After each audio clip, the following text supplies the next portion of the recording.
छोड़ ले सिधारो। हे गोविंद हे गोपाल हे गोविंद हे गोपाल, अब तो जीवन हारे, अब तो जीवन हारे, अब तो जीवन हारे। गजेंद्र ने देखा कि मेरे पास तो कुछ है ही नहीं। देखो, एक बात ध्यान देना, भगवान को जब तक तुम दोगे नहीं तब तक भगवान देंगे ही नहीं, जो भी है।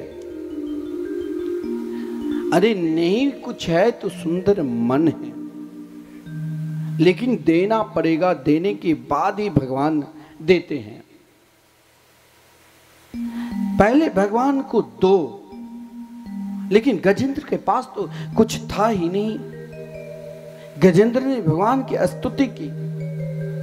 लक्ष्मी जी ने कहा, पुत्र मैं तुम्हें देने के लिए तैयार हूं। अथाह सरोवर में ग्रह ने निगल लिया था, केवल जौ भर सूर बचा था। लक्ष्मी जी ने एक सुंदर कमल के पुष्प जहां गजेंद्र था वहीं शूर में ही लटका दिया। अरे वो कहां से पुष्प तोड़ कर लाते, वो तो स्वयं अपने जान के लिए पुकार रहे थे। स्वयं लक्ष्मी जी ने दी। गजेंद्र ने कहा कि लगता है मेरे अंदर ऐसा कुछ था जिस कारण भगवान अभी तक दर्शन नहीं दिए। मैंने तो बहुत सुंदर स्तुति की, प्रार्थना की, फिर भी हे मेरे गोविंद, हे मेरे गोपाल, आपने मुझे दर्शन क्यों नहीं दिया। आज उन पुष्प को भगवान तो खुश हो जाते हैं, पत्र से भी, एक दुर्वा दल से भी, एक पुष्प से भी। फिर गजेंद्र को दर्शन क्यों नहीं दे रहा है? क्योंकि गजेंद्र के अंदर एक जो सर्वश्रेष्ठ था रखा हुआ छुपाकर। लक्ष्मी जी ने कहा, पुत्र तुम जिसे छुपा कर रखे हो इसे तुम समर्पित कर दो। आज उन पुष्प, केवल उन पुष्प को पुष्प नहीं समझना, आज गजेंद्र ने अपना सर्वस्व, गजेंद्र की याद आ गया, अरे मेरे अंदर अभी भी कहीं ना कहीं देहाभिमान है, देह का अभिमान है। मैंने अपने अभिमान को क्यों ही नहीं समर्पित कर दूं। जब तक प्राणी के अंदर अभिमान बसता है तब तक मेरे कन्हैया नहीं आते हैं, और जिस दिन अभिमान चले जाते हैं उसी दिन मेरे गोविंद दौड़े चले आते हैं। गजेंद्र ने पुकारा, शुन्त सरस्यो रुबलेन गृहीत आर्तो दृष्ट्वा गरुत्मति हरिख उवात चक्रम उत्क्षेप्य साम भुजकरम गिरिमाह कृच्छ्रान् नारायणाखिल गुरो भगवन् नमस्ते। हे मेरे गोविंद, हे मेरे गोपाल, मैंने बहुत कुछ छुपा लिया। मुझे पता, ऐसे ऐसे लोग हैं जो बैंक में छुपा कर एफडी रखता है, घर के किसी लोगों को बताता भी नहीं, नई नॉमिनी दे रखा है, मर जाएगा लेकिन बताएगा नहीं, और उससे पूछो तो कहेगा हम भगवान के एक सबसे प्रिय भक्त हैं। गजेंद्र ने कहा, हे जगत गुरु, हे जगत वंद्य, आप तो समस्त प्राणी के अंतरात्मा में निवास करने वाले अंतर्यामी हैं। हे अंतर्यामी,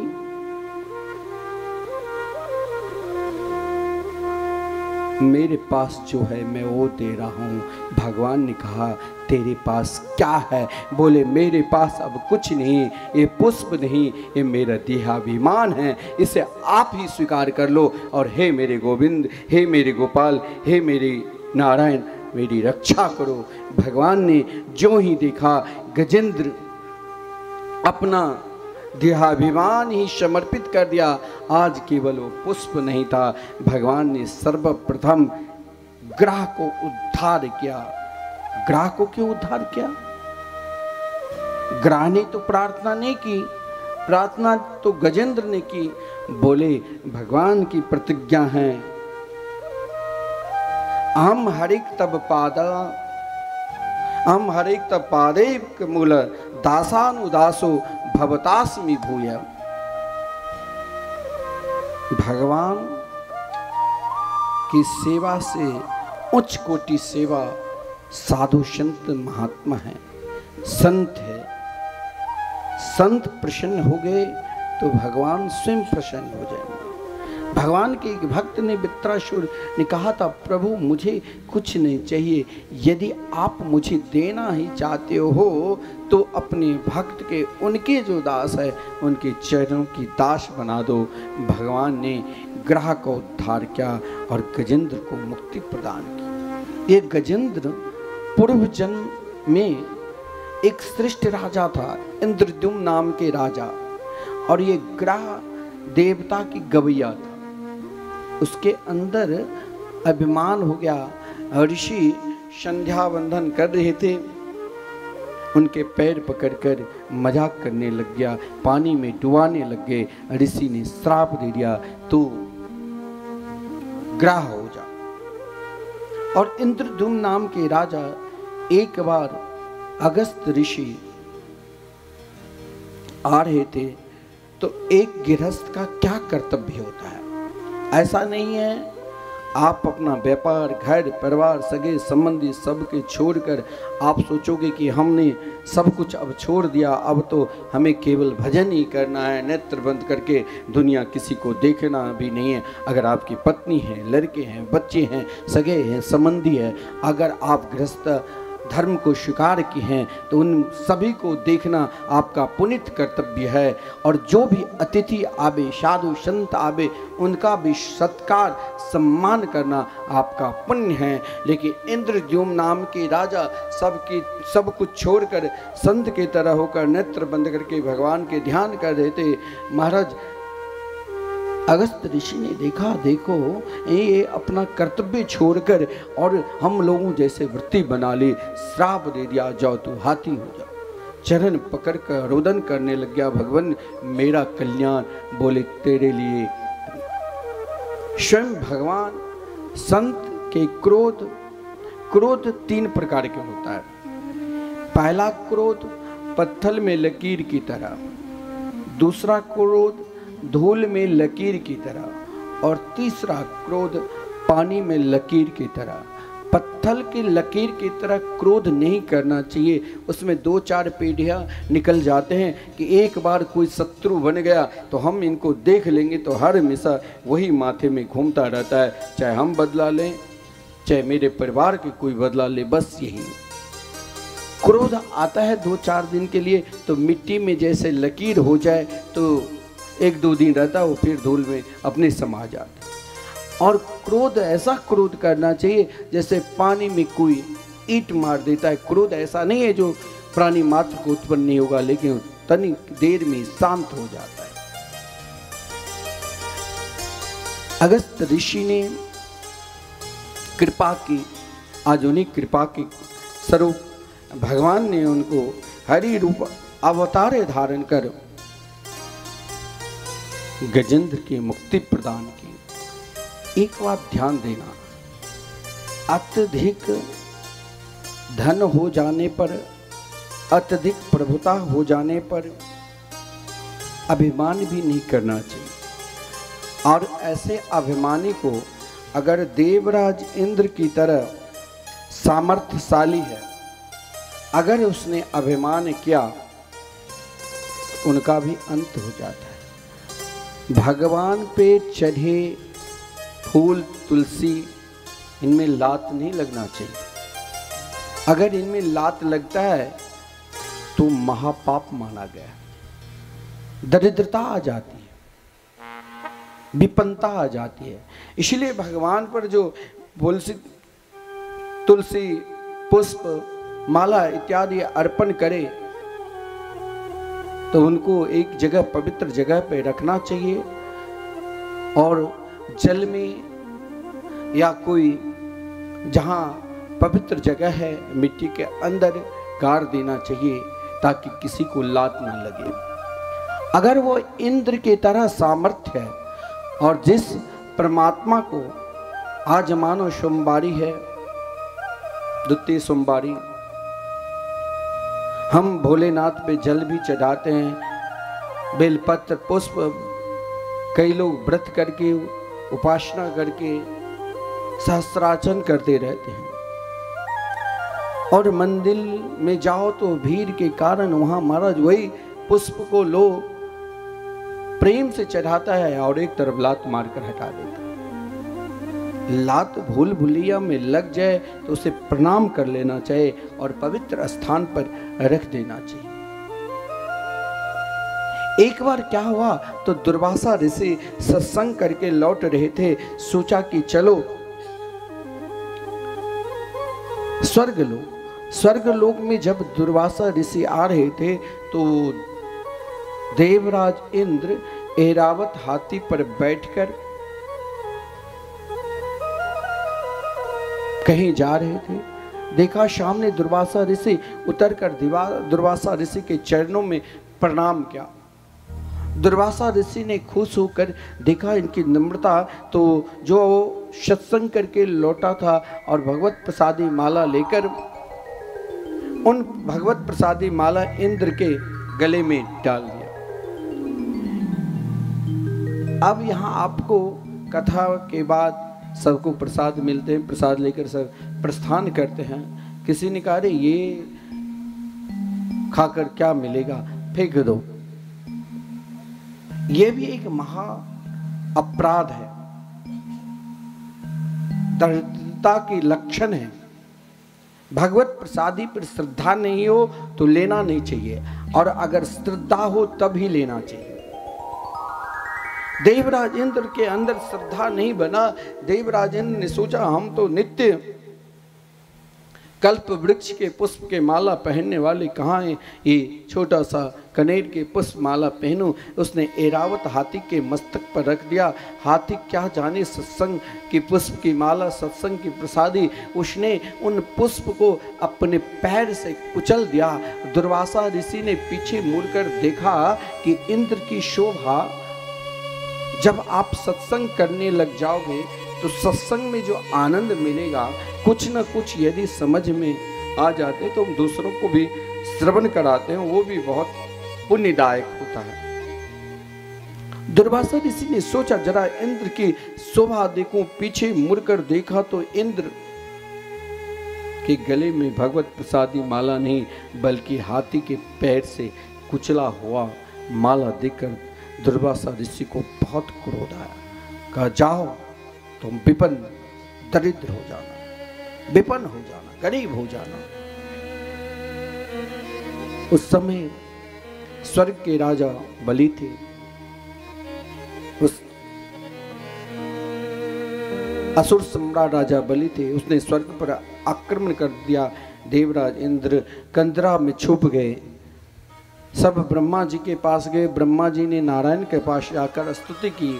भगवान ने कहा कि अब जो अमृत पान कर लेंगे वही अब स्वर्ग के राजा बन सकते हैं। इसके लिए मंदरगिरी पर्वत, मंदराचल पर्वत की भी सहायता लेनी पड़ेगी और बासुकी नाग की भी। लेकिन देवता अकेला समुद्र मंथन नहीं कर सकता है, दैत्यों को भी साथ लेना पड़ेगा, असुरों को भी। देवराज इंद्र ने कहा कि असुर तो मेरा शत्रु है, मैं कैसा जाऊं उनके पास। तो कभी कभी अभिमान को त्याग कर, ये भगवान ने एक सूत्र दिया कि अभिमान को त्याग कर अगर समाज से जोड़ना चाहते हो, समाज को अपना बनाना चाहते हो, तो जो शत्रु माने आपको, सर्वप्रथम उनके पास जाना चाहिए, उसे बार बार नमन करना चाहिए, क्योंकि कहा गया है, भगवान ने एक दृष्टांत दी, अर्योपि ही संध्यया शति कार्यार्थ गौरवे अहि मूषक बद्देवा यर्थस्य पदवीं गते। भगवान ने एक दृष्टांत दिया, अर्योपि ही संध्या सती कार्यार्थ गौरवे अहि मूषक बद्देवा यर्थस्य पदवीं गते। अपना कार्य निकालने के लिए कभी कभी अपना शत्रु से भी मित्रता कर लेना चाहिए। जैसे एक बार क्या हुआ, तो एक सफेरा ने एक काला नाग को पकड़ लिया, विषैले नाग। सफेरा ने मन में विचार किया कि सावन में लोगों को नाग को दर्शन कराना है, दक्षिणा मिलेगा। सावन में नहीं, सफेरा आते हैं, नाग देवता को दर्शन करा के कुछ दक्षिणा दिलाते हैं। लेकिन अभी तो इनके अंदर विषैले जो दांत है, थैली है, इसे निकालना है, और यदि अभी मैंने स्पर्श की तो स्वयं मुझे ही काट लेगा। इसलिए उस सफेरा ने एक काठ की पेटी में उन विषैले नाग को बंद कर दिया और सोचा कि 10-15 दिन के बाद जब इनकी शक्ति समाप्त हो जाएगी तब इसके विषैले जो दांत है उसे निकाल दूंगा। उस काठ पेटी में पहले से ही एक चूहा छुपा हुआ था। चूहा यानी मूस, एक चूहा छुपा हुआ था। सर्प ने सोचा 2-3 दिन से भूखे पड़ा हूं और मेरे शत्रु चूहा मेरे पास है, यदि इस वक्त मैंने इन चूहा को खा लिया तो 1 दिन के लिए भूख मिट जाएगी, फिर तो मुझे मरना ही पड़ेगा। क्यों नहीं इसे संधि कर लूं, मित्रता कर लूं। काठ के पेटी में बंद सर्प ने और उन काठ के पेटी में पहले से बंद उन चूहा से कहा, देखो भैया चूहा, तुम मुझे जानते हो? बोले खूब जानता हूं, तुम में आज की शत्रु ने, अनादि काल की तुम मेरे शत्रु हो। स्वयं मेरे ही शिशु बच्चे को खाकर तुम मेरे बील में, मेरे घर में निवास करते हो। बोले नहीं, अब शत्रु नहीं, अब हम दोनों भाई हो जाएंगे। तुम भी काट के पेटी में बंद हो, मैं भी हूं। चलो माता हम सबके अलग है, लेकिन पिता तो सबके एक ही, कश्यप ऋषि तुम देखो हमें बाहर कर दो, फिर हम दोनों, आज की बात मैंने प्रतिज्ञा कर ली कि किसी भी चूहा को नहीं खाऊंगा। आज के बाद हम दोनों मित्र हो गए। चूहा ने उन सर्प की बात मानकर काठ की पेटी को काट दिया, छेद खूब कर दिया। चूहा ने सोचा कि अब तो सर्प मेरा भाई हो गया, अब तो हमें नहीं खाएगा। पहले चूहा निकला, फिर सर्प निकला, और सर्प जब यूं ही निकला तो चूहा सामने बैठा हुआ था, जोर से झपट मारा चूहा को। ग्रासी लेने वाला चूहा ने कहा कि तुमने मुझसे वचन दिया था कि अब नहीं तुम्हें खाऊंगा। बोले कहाँ वचन दिया था? काठ की पेटी में, बाहर में नहीं। झपक से चूहा को खा गया सर्प ने। कहा कि ये तो काठ की पेटी की बात थी। भगवान ने कहा, देखा, अपना काम निकालने के लिए सर्प ने उन चूहा से पहले मित्रता की, और जब चूहा ने उन काठ की पेटी को काट कर बाहर निकले तो सर्वप्रथम सर्प ने सोचा भी नहीं कि इसने हमारी रक्षा की है, पहले उन चूहा को ही समाप्त कर दिया। तो तुम्हारा भी जब काम बन जाए, कभी कभी अपना काम बनाने के लिए अपने शत्रु से भी मित्रता करनी पड़ती है। इसीलिए तुम भी जाओ और असुर सम्राट राजा बलि के साथ मित्रता करो। महाराज देवराजेंद्र ने मित्रता की, समुद्र मंथन की चर्चा हुई। समुद्र मंथन क्रम में भगवान ने कई अवतारों का भी वर्णन, भगवान के वर्णन है। एक रूप से कच्छप रूप धारण कर स्वयं मंदरगिरी पर्वत को समुद्र के अंदर अपने पीठ पर धारण किया। एक रूप से देवता के पक्ष में, क्योंकि दैत्य और देवता में हर हमेशा दैत्य उल्टा ही सुनते थे, इसीलिए पहले देवताओं ने कहा मुझे पूंछ पकड़ना है, मुख पकड़ना है, तो उसने कहा नहीं मैं मुख पकड़ूंगा तो देवता लोग पूंछ पकड़ लिए। तो भगवान ने एक रूप धारण कर देवताओं को भी सहायता की।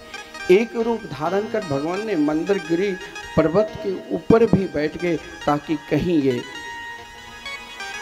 पर्वत गिरे नहीं।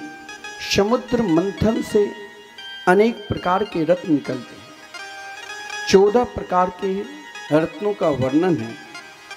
सर्वप्रथम समुद्र से विष निकला और बाद में अमृत। ध्यान देना, जीवन में को भी हमें मंथन करना है, और इन जीवन को जब हमें मंथन करना है तो अपने विवेक रूपी रही से, बुद्धि रूपी रस्सी से खींचकर कि हमें क्या करना है क्या नहीं। अगर हम भगवत कार्य के लिए आगे बढ़ते हैं और जीवन में कष्ट भी होता है तो उसे घबराना नहीं चाहिए, भगवान का स्मरण करना चाहिए। सर्वप्रथम जब समुद्र मंथन के द्वारा विष निकला तो सब के सब देवता घबरा गए, लेकिन बृहस्पति देव जी ने कहा उनके गुरुदेव कि भगवान का स्मरण करो। भगवान का ज्यों ही स्मरण के एकाएक ध्यान आया कि चलो भोलेनाथ से प्रार्थना करते हैं, क्योंकि विष पान की ताकत अगर किसी को है तो भोलेनाथ। जिसने विष को बचा लिया, विष यानी सीधे समझ लो क्रोध, जिसने क्रोध को बचा लिया उसने सब कुछ बचा लिया। जिसने अपमान को बचा लिया उसने सब कुछ बचा लिया। लेकिन क्रोध को बचाने वाले कौन हो सकता है? समस्त देवताओं ने सीधे भोलेनाथ के पास, जो भोलेनाथ सबसे निराला है, सब के सब स्तुति करने लग गए, हे भोलेनाथ आप ही हम सब की रक्षा करो, आप ही हम सबको रक्षा करो। महाराज समस्त देवता जब भोलेनाथ के निकट गए, भोलेनाथ तो भोले ही नाथ हैं कि भोलेनाथ से निराला कोई और। सब भाव के साथ प्रार्थना करिए भोलेनाथ से, जैसे देवता सब के सब प्रार्थना कर रहे हैं।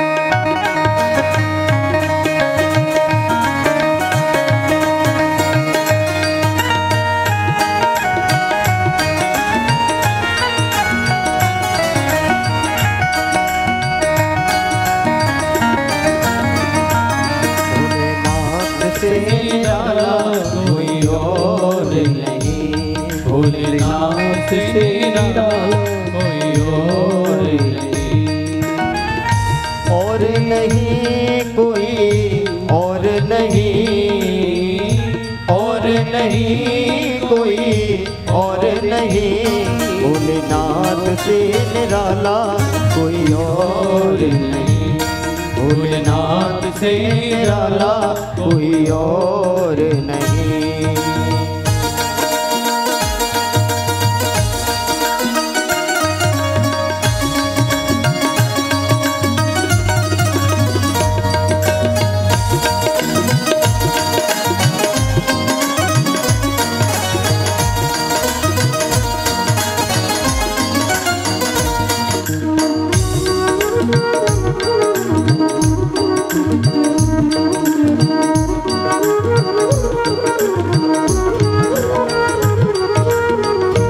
डमरू डम डम बोले, अगम निगम का वेद ये खोले, अगम निगम का वेद ये खोले, अगम निगम का वेद ये खोले। शिव का डमरू डम डम बोले, अगम निगम का वेद ये खोले, अगम निगम का वेद ये खोले, अगम निगम का वेद ये खोले। ऐसा भक्तों का रखवाला कोई और नहीं, ऐसा भक्तों का रखवाला कोई और नहीं, भोलेनाथ भोलेनाथ से निराला कोई और नहीं, भोलेनाथ से निराला कोई और नहीं। ऐसा बिगड़ी बनाने वाला और नहीं, ऐसा बिगड़ी बनाने वाला और नहीं, भोलेनाथ से निराला कोई और नहीं, भोलेनाथ से निराला कोई और नहीं। आज सोमवारी है, सब पुकारिए भोलेनाथ को, चिंतन करिए।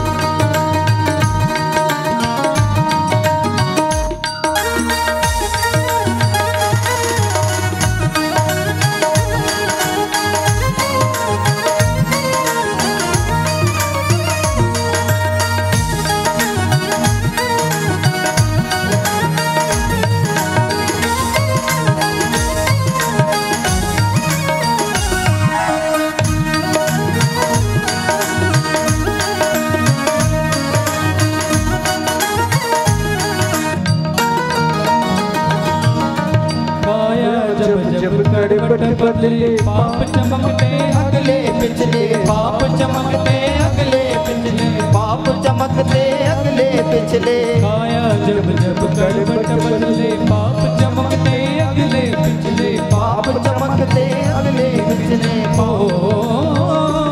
ऐसा ज्योत जगाने वाला और नहीं, ऐसा ज्योत जगाने वाला और नहीं, भोलेनाथ से निराला कोई और नहीं, भोलेनाथ से निराला कोई और नहीं।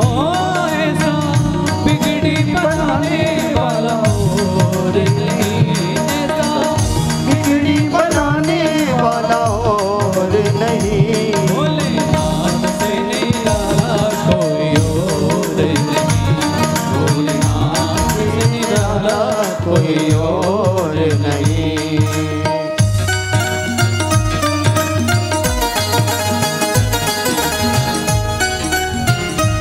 सब भाव के साथ काली सेवा करते हुए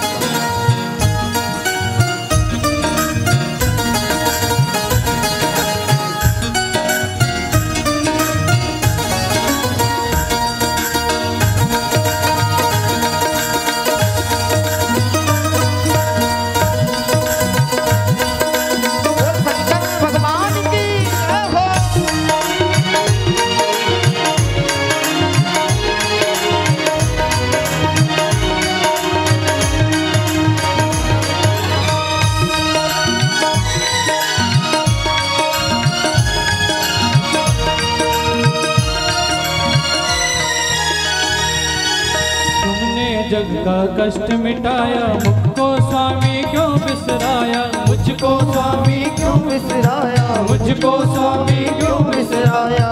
तुमने जग का कष्ट मिटाया, मुझको स्वामी क्यों बिसराया, मुझको स्वामी क्यों बिसराया, मुझको स्वामी क्यों बिसराया। अब तो मुझे बचाने वाला कोई नहीं, अब तो मुझको बचाने वाला और नहीं, भोलेनाथ से निराला कोई और नहीं, भोलेनाथ से निराला कोई और नहीं, भोलेनाथ से निराला कोई और नहीं, भोलेनाथ से निराला कोई और नहीं। ऐसा बिगड़ी बनाने वाला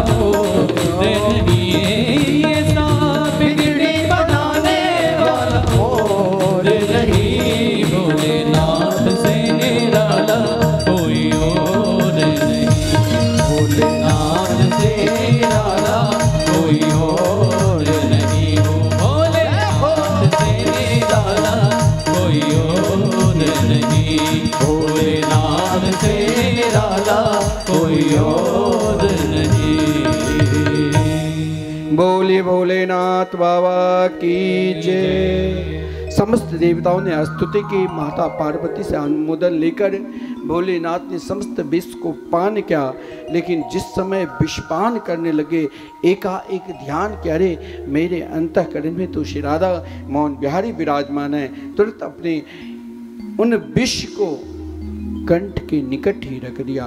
उस समय भोलेनाथ के सहस्त्र नामावली के लिए रचना हो रही थी। एक नाम पड़ गया नीलकंठ भगवान। बोले नीलकंठ महादेव की जय। समुद्र मंथन से गो भी निकली, समुद्र मंथन से उच्चेश्रवा नाम के हाथी भी निकला, देवराज इंद्र को मिला। समुद्र मंथन से ऐरावत हाथी देवराज इंद्र को, उच्चेश्रवा घोड़ा असुर सम्राट राजा बलि को, कल्प वृक्ष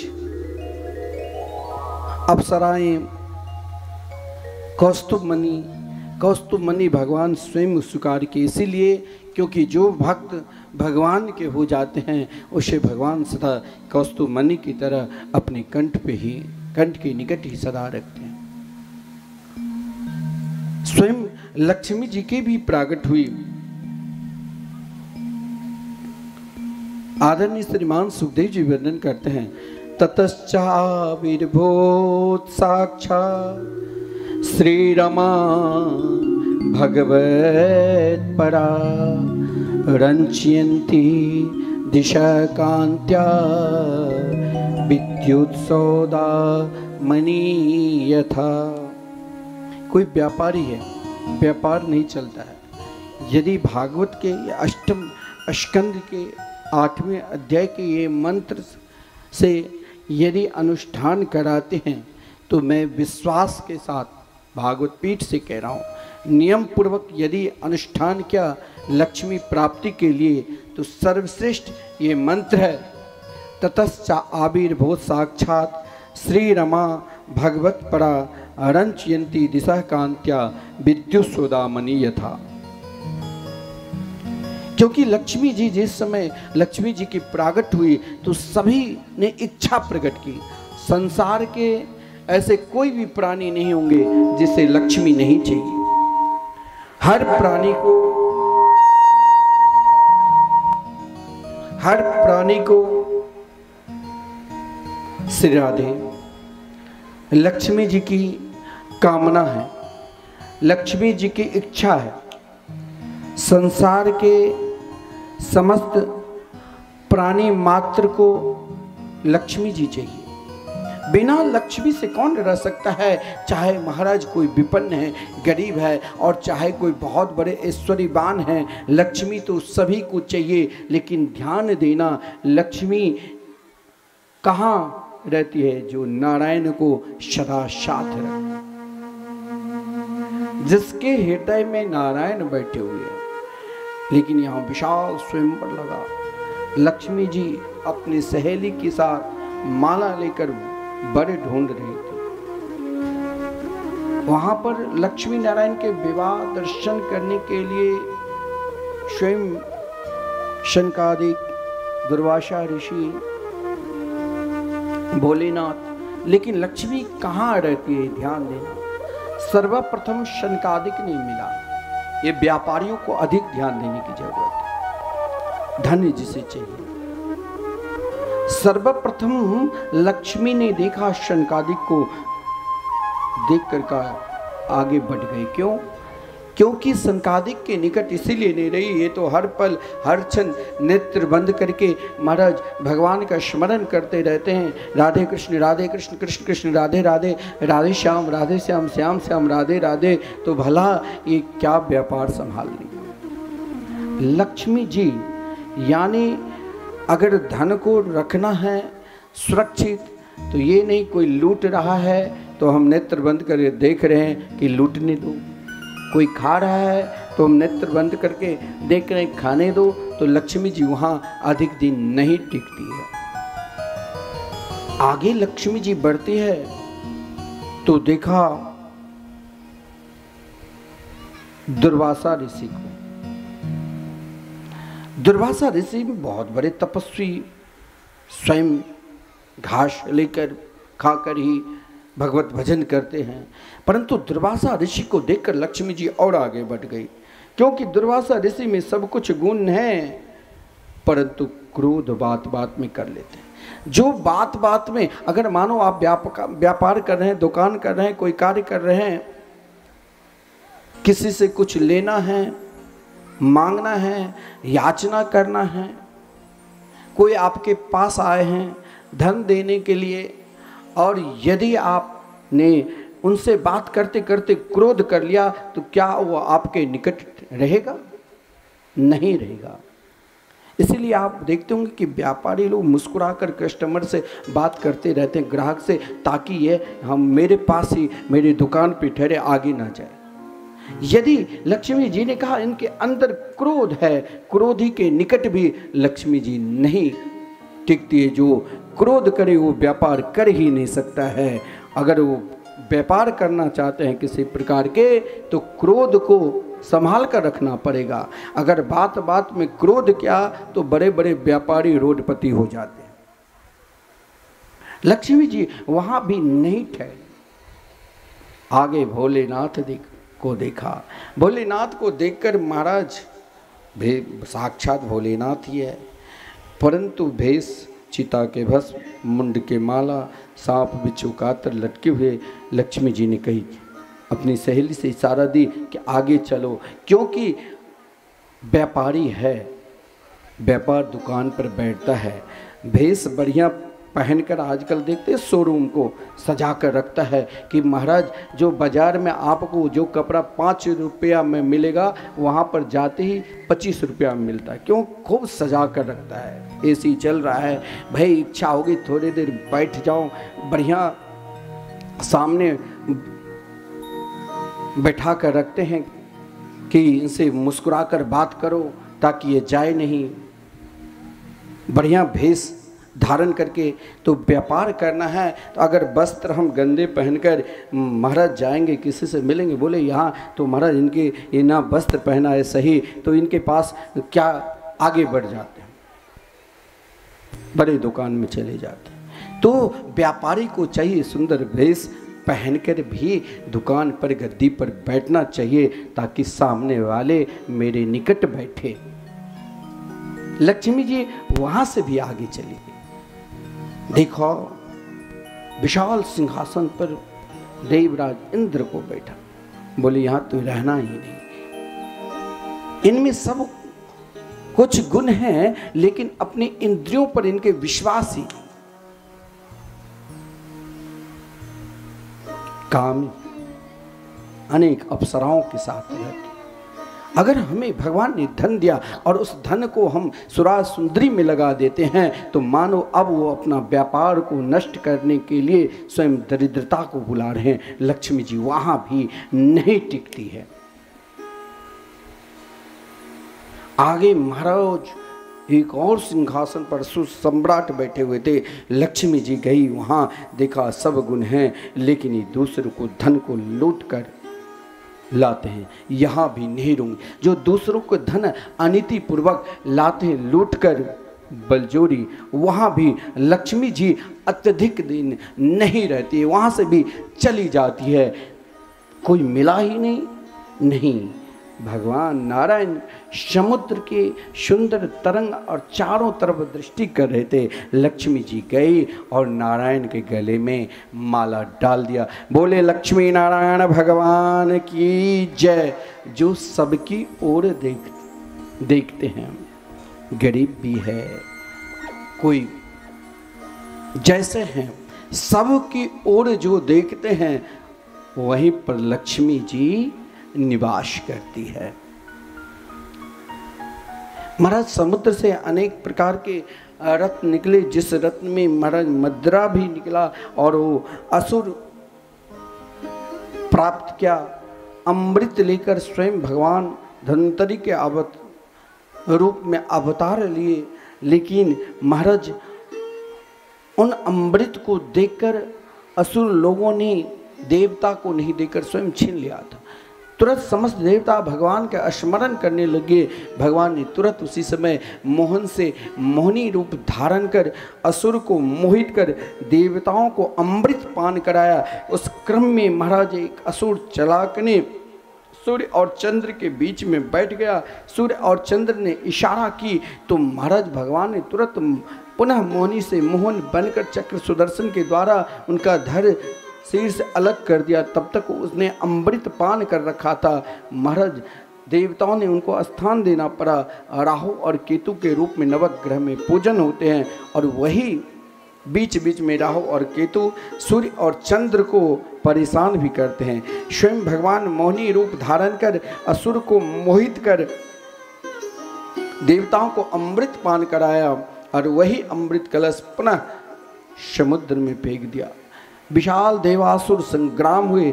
जिस देवासुर संग्राम में महाराज देवताओं को विजय श्री मिली और असुरों को हार। परंतु जिस क्रम में भगवान भोलेनाथ को दोबारा मोहिनी अवतार धारण दर्शन कराया, भोलेनाथ जिसमें मोहित हो गए थे। 12 जगह भोलेनाथ के तेज गिरे, जहाँ पर 12 ज्योतिर्लिंग के रूप में हम सब दर्शन करते हैं। देवताओं ने अमृत पान कर लिया, लेकिन देवता के पास अत्यधिक धन नहीं रहा और असुर सम्राट ने अमृत पान नहीं किया, फिर भी स्वर्ग के राजा हो गए। किसके प्रताप से? तो सद्गुरु की प्रताप से, सद्गुरु की कृपा से, सद्गुरु के फलस्वरूप। शुक्राचार्य जी ने कहा, बेटा तू घबरा नहीं, मैं पुनः तुम्हें त्रिलोकी के राजा बना दूंगा। लेकिन एक काम करो, जीवन में 3 कार्य कभी नहीं छोड़ना चाहिए। गौ माता की सेवा, गौ सेवा, संत सेवा, संतों की सेवा, अन्नदान और कीर्तन की सेवा। भगवान की नाम हम हर स्थिति में, हर परिस्थिति में भगवान का नाम स्मरण करना। महाराज राजा बलि ने 100 अश्वमेध यज्ञ करने का संकल्प लिया, जिस क्रम में गुरुदेव ने उनको विश्वजीत नाम के यज्ञ कराया, जिस यज्ञ में सर्वजीत नाम के रथ प्रकट हुआ। बोले, इस पर बैठकर तुम जिस लोक में युद्ध करने के लिए जाओगे उन लोक में तुम्हें विजयश्री मिलेगी। लेकिन प्रहलाद जी ने आकर एक शंख दिया और कमल पुष्प के माला पहना दी। बोले, युद्ध करने की जरूरत नहीं, क्योंकि 12 भागवत धर्म में राजा बलि के नाम है। बोले, केवल शंख बजाते ही आपके शत्रु सब के सब पलायन हो जाएंगे। इधर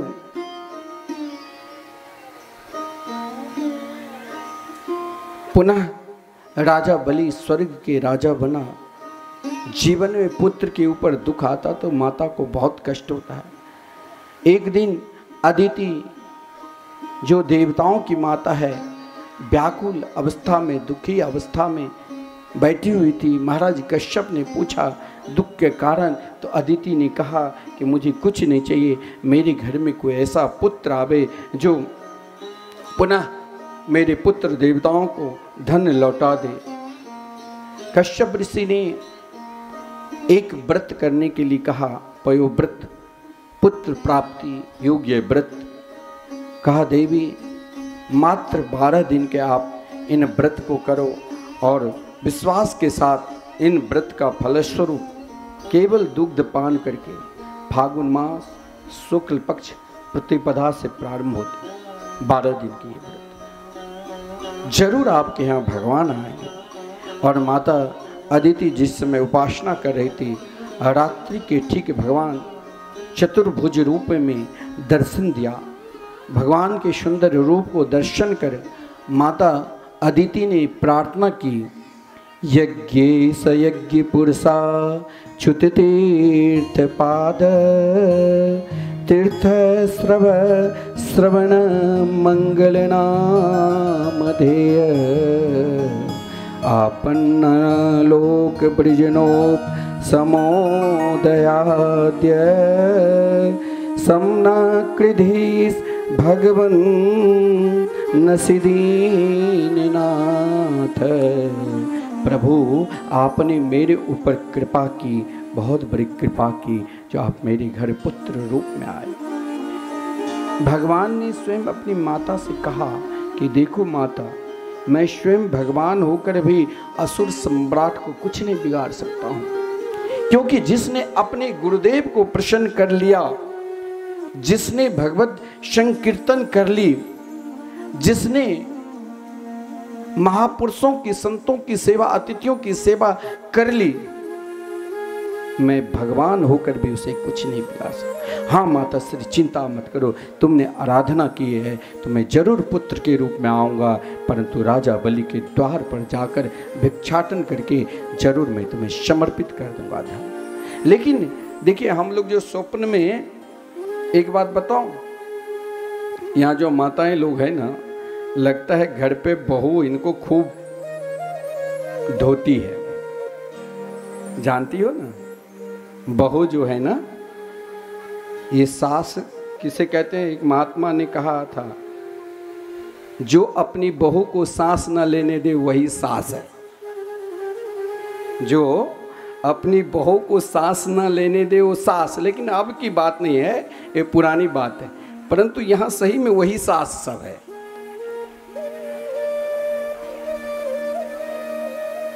पुरानी बात नहीं, अब तो बहू ही सांस नहीं लेने देती है। लेकिन यहाँ की जो बैठी है सास सब ज़्यादा, अरे मैया, वो इतनी जब से कथा होती है वो क्या बोलती रहती है, उसे भगवान के भजन से और कथा से कोई मतलब नहीं। लगता है बहू की कि आज मोटी रोटी खिला दिया है, आज सब्जी में बहुत नमक डाल दी है। स्वयं सोमवारी कर रखी थी और मैंने कहा जब खाना दो तो मोटी मोटी रोटी खिला दिया है, चावल भात भी गीला खिला दिया है, और कहती है लो बच्चे को ले जाओ, यहाँ से संभालो, जाओ तब तो कथा सुन के आ, तब तक जाऊंगी तो फिर आज कहीं हमें ही ना रोटी बनाने पड़े। यही सब शायद बोलती होगी। मैंने इसीलिए यहाँ जब से बैठी है कुछ सास, तो बस आपस में बातचीत कर रही, और क्या बोलेगी? पड़ोसी की निंदा या बहू की निंदा। शांति पूर्वक आज हम सब बहुत सुंदर कथा श्रवण करेंगे। भगवान कुछ ही देर में वामन के रूप में अवतार लेंगे, और फिर आज तो हम सब आनंद में। उस समय आप लोग जब मैं कहता हूं ताली बजाओ तब तो चुप हो जाती हो, जब बोलना चाहिए कीर्तन में तब चुप, और जब नहीं बोलना चाहिए तो तू इतनी जोर से बोलती हो जो मुझे सुनाई देती। मुझे कहीं कहीं कभी लगता है कि कहीं आप हमारी निंदा तो नहीं कर रही हो।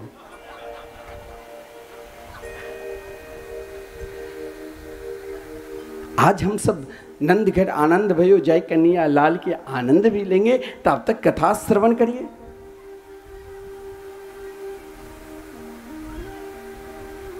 श्री वृंदावन बिहारी लाल की जय। आदरणीय श्रीमान सुखदेव जी ने कहा, माता अदिति ने, हम लोग स्वप्न जब देखते हैं तो प्रचार प्रसार करने लग जाते हैं। आज सोमवारी व्रत क्या, तो आज मैंने भोलेनाथ शंकर जी को माता पार्वती सहित साक्षात दर्शन रात्रि में की। आज हमने श्री राम को दर्शन किया, आज हमने श्री कृष्ण को दर्शन किया। लेकिन शास्त्र में कहा गया है, जो आप रात में यदि इस कलयुग में स्वप्न दर्शन भी कोई बढ़िया स्वप्न देखो तो यदि सदगुरु है तो उसे बताना चाहिए, नहीं तो किसी को नहीं, फिर वो बढ़िया स्वप्न आपको नहीं दिखाई देगा। स्वयं भगवान ने अपनी माता अदिति से कहा, नेतत् प्रस्माख्येयं पृष्ठयापि कथं चन सर्वं संपद्यते देवी देवगोह्यं सुसंवृतम्। हे माता, मैंने जो तुम्हें दर्शन दिया ये तुम किसी को कहना भी नहीं। प्रातः काल भगवान के दर्शन, जीवन में कोई बढ़िया कार्य हो जाए। अब देखो मैया कितनी प्रसन्नता में महाराज आज भजन सुनाई, इतना बढ़िया बढ़िया क्लासिकल भजन, सब प्रसन्नता है कि कथा करवा रहे हैं और महाराज सब सुन रहे हैं। हृदय की प्रसन्नता ही तो ईश्वर है। महाराज उनकी प्रसन्नता को देखकर स्वयं कश्यप ऋषि जान गए। कहा देवी तुम धन्य हो, तुम जैसे पत्नी को प्राप्त कर।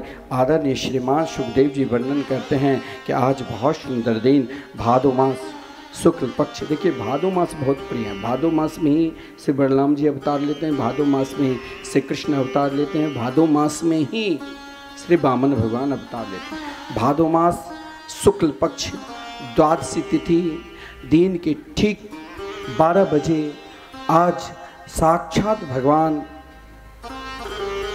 ब्रह्मचारी के रूप में अवतार लिए। भागवत में लिखा है तम बटुम वामनम दृष्ट्वा मोदमाना महर्षय।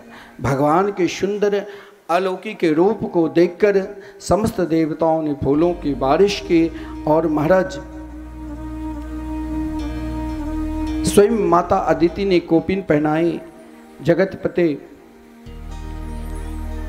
ब्रह्मा जी ने छत्र दिया। स्वयं बृहस्पति यज्ञोपवीत संस्कार धारण कराए। सूर्य देव ने गायत्री मंत्र प्रदान की।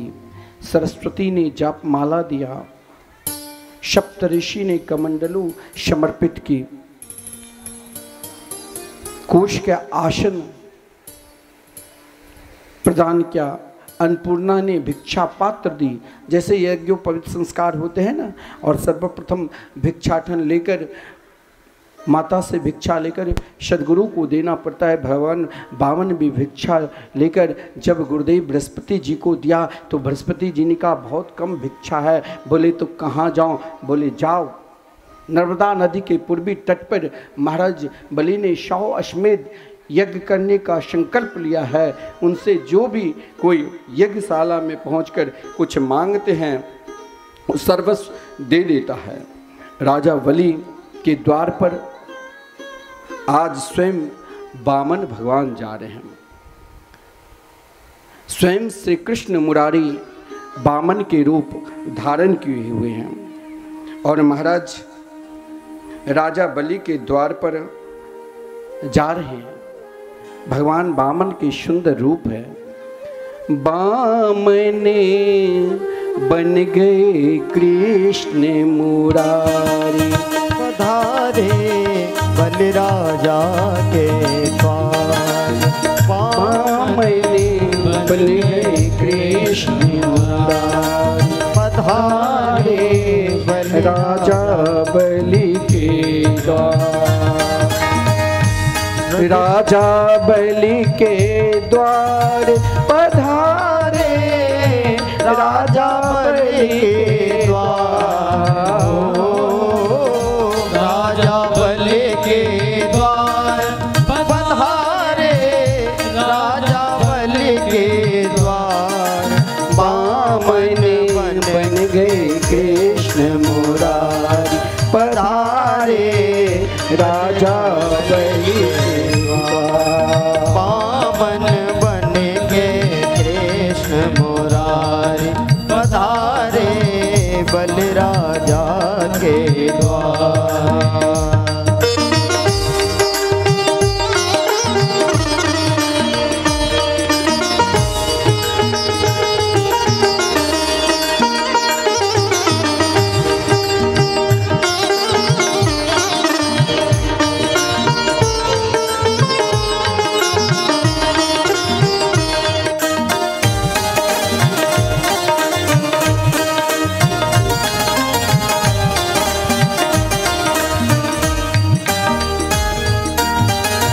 बने वामन अंगुल भगवान।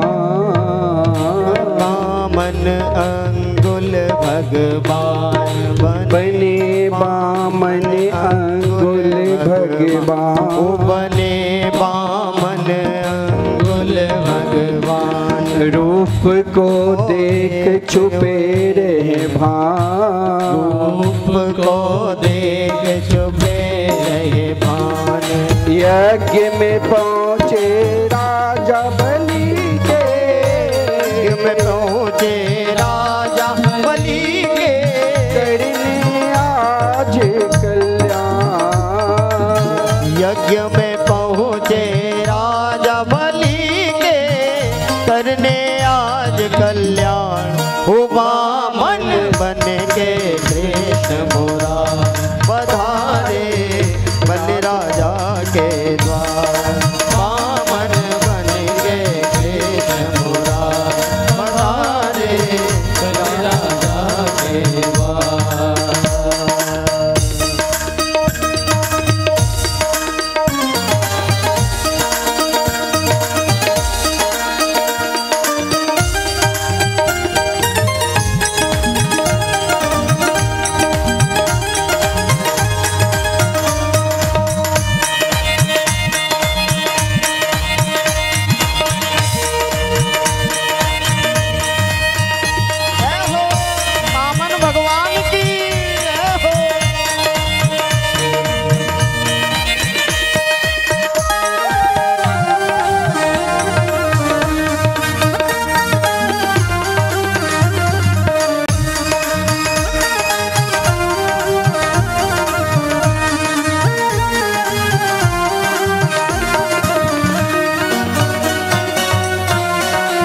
मस्तक चंदन रहो लुभाए, मस्तक चंदन रहो लुभाए, मस्तक चंदन रहो लुभाए, मस्तक चंदन रहो लुभाए। कमंडल हाथ लियो लटकाए, कमंडल हाथ लियो लटकाए, कमंडल हाथ लियो लटकाए, कमंडल हाथ लियो लटकाए। ऊपर छतरी बगल जनो, ऊपर छतरी बनी जनो, ऊपर छतरी बगल जनो, ऊपर छतरी बनी जनो।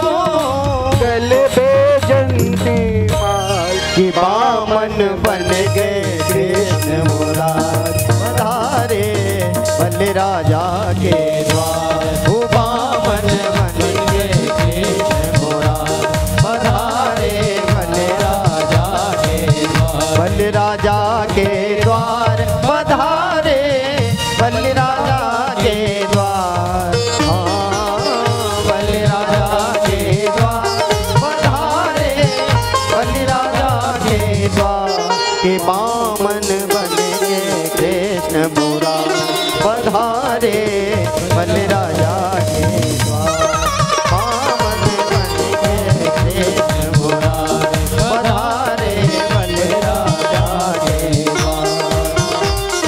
भगवान वामन के सुंदर अलौकिक स्वरूप, उन स्वरूप को देखकर राजा बलि जो यज्ञ में आहुति डाल रहे थे, अपनी पत्नी पुत्री सहित यज्ञ कुंड पे आहुति डाल रहे थे।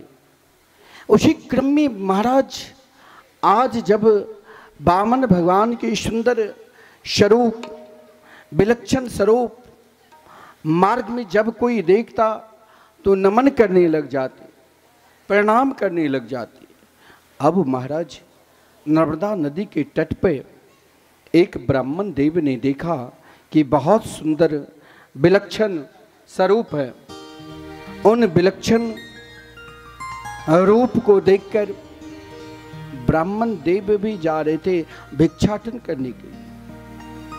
प्रभु ने एक लीला कर दी, उन ब्राह्मण देव से कहा कि महाराज मुझे पल्ली पार कर दो। जिनके नाम मात्र से प्राणी इस संसार पार हो जाते हैं, आज उन ब्राह्मण देव से। ब्राह्मण देव ने देखा इनके इतने विलक्षण सुंदर तेज भाव, और जिन तेज और भाव को देखकर ब्राह्मण देव ने कहा देखो हम पल्ली पार कर देंगे, लेकिन जो भी कुछ वहां मिलेगा आधे ले लूंगा। बोले मंजूर है। बोले तब मेरे कंधे पर बैठो। अपने कंधे पर बैठाकर जो ही नदी पार करा रहे हैं तो प्रभु के चरणारविंद का दर्शन हुआ। सुस्ती का चिन्ह, वज्र का चिन्ह, अंकुश का चिन्ह, जौ का चिन्ह। ब्रह्मदेव ने कहा तू सच सच बता कौन है ब्रह्मचारी, मुझे अब तुम पार कर दो, नहीं तो मैं तुम्हें यही छोड़ दूंगा। भगवान ने कहा जरा ऊपर देखो, दिव्य विमान आया। ब्रह्मदेव ने कहा अपने रूप, अलौकिक रूप दिखा दो। भगवान ने अपने सुंदर चतुर्भुज रूप में उन ब्राह्मणों को दर्शन दिया और कहा कुछ दक्षिणा ले लो। बोले आपने तो दक्षिणा हमें दे दिया, आपने तो हमें पल्ली पार कर दी। बड़ा सुंदर भाव है। इधर जब यज्ञ कुंड के निकट पहुंचे तो यज्ञ कुंड के समीप ज्यों ही पहुंचे, राजा बलि को दूर से लगा कि आज मेरे यज्ञ में साक्षात भुवन भास्कर सूर्य का ही तो नहीं आगमन हुआ। महाराज देखो, जिस दिन हम धर्म करें उस दिन हमें उदास नहीं होना चाहिए। जिस दिन हम किसी को दान दें, बहुत लोगों की इच्छा हुई कि वृंदावन में संकीर्तन चल रहे हैं हम दान देंगे, वृंदावन में अन्य क्षेत्र चल रहे हैं, साधु संत गरीबों का भोजन चल रहे हैं हम दान देंगे, वृंदावन के एक हम छोटा सा हम भी सदस्य बन जाएंगे, क्योंकि स्वप्न अवस्था में भी हमें भी सदस्य बनकर रहना है। कि हम किसके सदस्य, तो वृंदावन के, बांके बिहारी के, मिथिला कुंज के सदस्य नहीं, हम तो वृंदावन के, जिस वृंदावन में मिथिला कुंज है। उस दिन प्रसन्नता हमने दान दिया, हमने चलो महाराज कोई 21,000 देकर वहाँ के सदस्य बन गए। उनके नाम से एक दिन के वहाँ संकीर्तन होता है और एक संत का निरंतर भोजन चलता रहता है। मरणोपरांत भी हो सकता है उनके लड़के बच्चे ना करे उनके नाम से, लेकिन श्रीधाम वृंदावन में आपके नाम से निरंतर चलता रहेगा।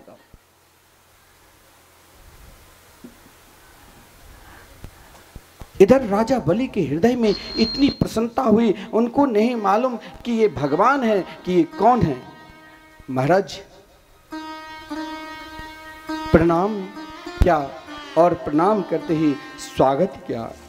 स्वागतम ते नमस्तुभ्यं ब्रह्मन् किम करवामते ब्रह्मर्षिणा तपसाक्षा मन्नित्वार्ये बपुधरम।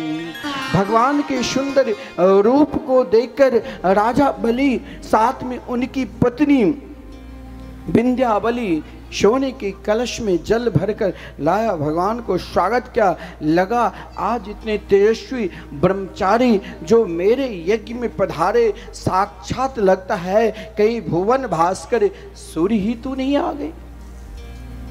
इतनी प्रसन्नता हुई जिन प्रसन्नता को वर्णन भला कौन कर पाएगा। राजा बलि भगवान के सुंदर रूप को देखकर, देखिए अगर हम एक दिन भगवत कार्य के लिए दान करते हैं, पूजन करते हैं, तो मान लो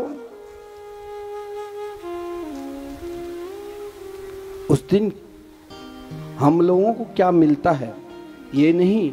आज हमने मंदिर में जाकर सोमवारी है भोलेनाथ पर जल चढ़ा लिया, आज हमने बैठकर कथा सुन ली, आज हमने भगवान के लिए दान दे दिया।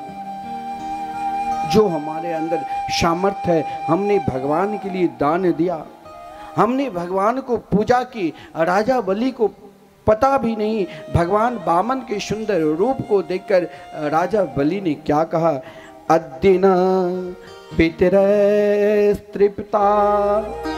अद्दिना पापितं कुलम अद्य शिष्ट क्रतुरयं यद भवा नागरितो गृहान। हे प्रभु, जिस दिन हम भगवत कार्य के लिए समर्पित हो जाते हैं, हमारे नरेंद्र जी बहुत व्यवस्था में लगे हैं, तो इनका क्या फल नहीं मिलेगा? सर्वश्रेष्ठ फल मिलता है। हम भगवान के लिए कार्य कर रहे हैं, तो स्वयं राजा बलि ने कहा, अद्य न पितरस्त्र पिता, आज ही हमारे पितर सब के सब धन्य हो गए। आपके श्री चरणों के दर्शन मात्र से ही, आपकी पूजा करने मात्र से ही आज हमारे अद्यना पावितम कुलम, आज हम भगवान के लिए यदि दान देते हैं, यदि हम भगवान के लिए समर्पित हो जाते हैं, यदि हम भगवान के लिए पूजन करते हैं, तो हमारे समस्त कुल पवित्र हो जाता है। चाहे उस कुल में कोई अपवित्र भी जन्म लिया है, जिसके कारण समाज में हमें अप्रतिष्ठा हुई है, निंदा हुई है, फिर भी हम जिस दिन भागवत भगवान के शरण लेते हैं, भगवान की शरण लेते हैं, उस दिन हमारे कुल सब पवित्र हो जाते हैं। पितर पवित्र, पितर धन्य, कुल पवित्र, तो क्या हम नहीं? अद्य सृष्ट क्रतुरयम्, हमारे अंदर कोई गुण भी नहीं है, हम सदा तमोगुणी में ही रहे। आसुरी वृत्ति में जन्म हुआ, आसुरी वृत्ति में पालन हुआ और आसुरी वृत्ति में ही रहते हैं। लेकिन प्रभु, आपको देखने मात्र से ही आज हम बदल गए। आप जैसे ब्रह्मचारी मेरे घर में आगमन हुआ है, हम धन्य धन्य हो गए। एक ब्रह्मचारी साधु संत, आजकल तो पता ही नहीं चलेगा महाराज। साधु संत के नकली, देखिए नकली बहुत, वो असली को दाव देता है। एक बार सत्य और असत्य को लड़ाई हुआ, उसमें महाराज सत्य ने कहा कि हम सर्वोपरि, असत्य ने कहा हम सर्वोपरि, बोली परीक्षा होनी चाहिए। अब सत्य और असत्य की लड़ाई में सबने कहा क्या किया जाए, तो मोम की मूर्ति 2 बना दिया भगवान की। असत्य ने बहुत सुंदर मूर्ति मोम को बना दिया और सत्य पाषाण विग्रह पत्थर की मूर्ति। परंतु सत्य और असत्य की मूर्ति को देखकर सबका बहुत सुंदर ये मूर्ति है। सत्य उदास हो गया कुछ क्षण के लिए, अब तो मुझे कोई आदर ही नहीं देगा। एक सत्संगी ने कहा कि महाराज, सत्य तो सत्य ही होता है और असत्य तो असत्य ही होता है, लेकिन सब इस समय असत्य की जयकार कर रहे हैं। कारण क्या है? बोले कि दीपक जलाओ और आरती करो, कौन मूर्ति श्रेष्ठ है अभी पता चल जाए। जो ही महाराज मोम की मूर्ति के निकट आरती हुई, मोम अपने पिघलने लग गया और जो ही पाषाण विग्रह मूर्ति की आरती हुई तो दिव्य के दिव्य रहा। लोगों ने कहा सत्य को पहचानने में देर लगी, लेकिन सत्य सत्य ही होता है। आजकल नकली मरा लड़के बच्चे गैर परिवार सब कुछ है, बड़े बड़े दाढ़ी, बड़े बड़े मूछन, एसी कमरा में से निकलकर एसी गाड़ी में बैठकर संत की चोला पहन लेगा, स्वयं को संप्रदाय बना लेगा, स्वयं को कलयुग में अपने आप को भगवान हो जाएंगे। लाखों शिष्य हो जाते हैं, उनके जय जयकार करने लग जाते हैं। महाराज ये स्वयं भोलेनाथ से मिला देंगे हमें, ये महाराज हरि के गुण गाते रहते हैं। महाराज उनके लड़के बच्चे, उनकी फैक्ट्रियां चल रही है, लोग जानते हैं यही संत है। लोगों को क्या पता कि ये संत है कि असंत है। जब वो जेल की हवा खाने के लिए जाता है तब लोगों को पता चलता है कि ये क्या है।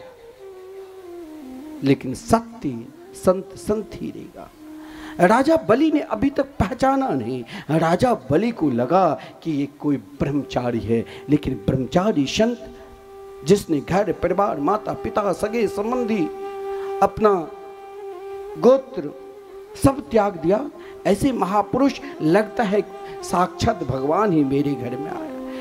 लगा क्या दूं, हाथी घोड़ा सोना चांदी, पूछा क्या चाहिए। अंदर से मन में इच्छा हुई कि यदि बटो वांछसि तत्प्रतीक्षा में, आज जो चाहिए हे ब्रह्मचारी मुझसे मांग लो। भगवान ने मन ही मन कहा मैं तो मांगने ही आया हूँ। लेकिन बार बार राजा बलि ने प्रेरणा दी कि आप हमसे कुछ मांगो। हाथी चाहिए, घोड़ा चाहिए, 2 4 10 नगर चाहिए तो मैं नगर भी दान दे दूंगा। जो भी चाहिए, विवाह करना चाहते हो तो मैं कन्याओं को बुलाकर विवाह भी करा दूंगा, लेकिन मुझसे कुछ मांगो। भगवान फिर भी वामन भगवान कुछ नहीं मांग रहे हैं, बस हाथ में झोली माला है और एक हाथ में छत्र है, कमंडलू भगवत चिंतन कर रहे हैं। बहुत देर के कहा, राजन आप जिस प्रकार प्रेरणा दे रहे हो, आपके अंदर वो गुण देख रहा हूं जो गुण आपके परदादा हिरण्यकश्यपु में, जो गुण आपके दादा में, जो गुण आपके पिता विरोचन में, जो महाराज देवराज इंद्र को जानते थे कि ये मेरा शत्रु है, लेकिन देवराज इंद्र ब्राह्मण रूप में जाकर विरोचन से सिर ही मांग लिया था, लेकिन उन समस्त गुण आप में देख रहा हूं। परंतु मुझे कुछ नहीं चाहिए, यदि आप मुझे देना ही चाहते हो तो पदानी त्रीनि दैत्येंद्र समितानि पदा ममा, केवल मुझे 3 कदम ही भूमि दो। अब राजा बलि ने सोचा, भला ये महाराज 3 कदम पे बैठकर क्या करेगा। बोले ये रहने दो। कुछ दिन पूर्व एक घटना घटी, जो एक मंदिर के निकट बैठकर मैं संध्या वंदन कर रहा था। मंदिर में भोग लगाने के समय हुआ, पुजारी ने आकर कहा कि महाराज जल्दी उठो। मैंने मौन से इशारा दी, पुजारी नहीं माना, मेरे समस्त कमंडलू और जो भी पूजा पाठ के सामान था फेंक दिया। मैंने उनसे कहा, उस पुजारी ने कहा यदि तुमको अपना ही जगत चाहिए तो जाओ। महाराज राजा बलि नर्मदा नदी के पावन तट पर शव अश्वमेध यज्ञ करने का संकल्प लिया है।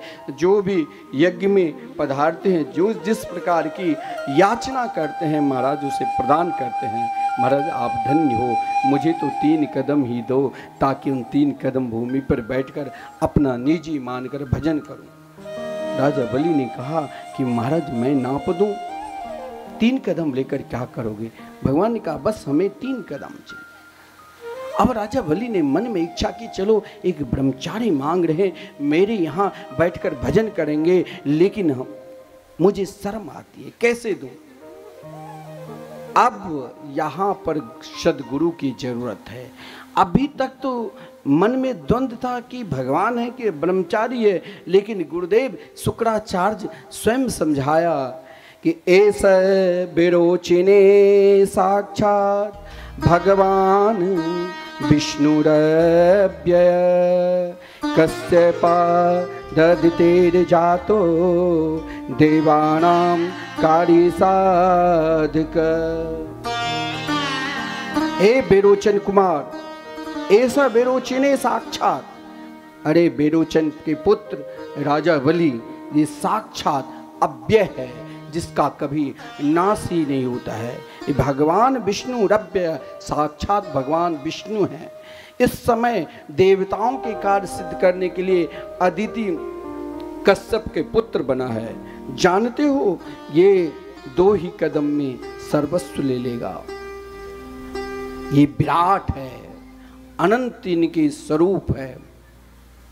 अब राजा बलि हर्षित हो गए। देखिए गुरुदेव ने मना किया कि संपत्ति को 10वां अंश ही दान देना चाहिए, धन का 10वां भाग ही दान देना चाहिए, लेकिन फिर भी कहा भगवान मांगने आए मेरे द्वार पर, हम आज धन्य हो गए। और इधर गुरुदेव बार बार कह रहे हैं कि तुम झूठ बोलो। मैं झूठ कैसे बोलूं। गुरुदेव ने क्यों मंत्र दे दिया, क्यों पहचान करा दिया कि साक्षात भगवान है, इसे पहचानो। लेकिन गुरुदेव ने कहा देखो कुछ जगह ऐसा भी है जहां असत्य बोलने से, झूठ बोलने से पाप नहीं लगता है।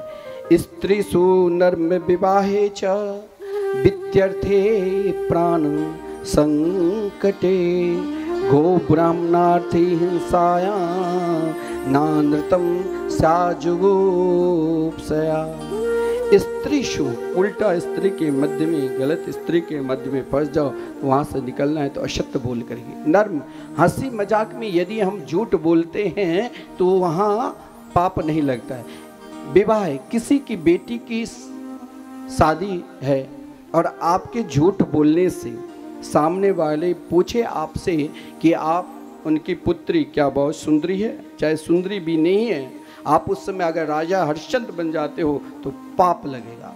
हाँ बहुत सुंदरी है, कम पढ़ी लिखी है, तब भी आपसे किसी ने सलाह लिया शुभचिंतक ने, तो उस समय आप यदि झूठ बोलकर भी कह दिया बहुत पढ़ी लिखी है तो भी आपको पाप नहीं लगेगा। हजारों बार वहाँ आप असत्य बोलोगे, किसी की बेटी की शादी हो जाए तो वहाँ आप असत्य बोलते हैं तो पाप नहीं लगता है। वित्यर्थ धन के रक्षा के लिए, धन को संभालने के लिए, धन को सुरक्षित रखने के लिए वहाँ यदि हम असत्य बोलते हैं तो वहाँ भी पाप नहीं लगता है।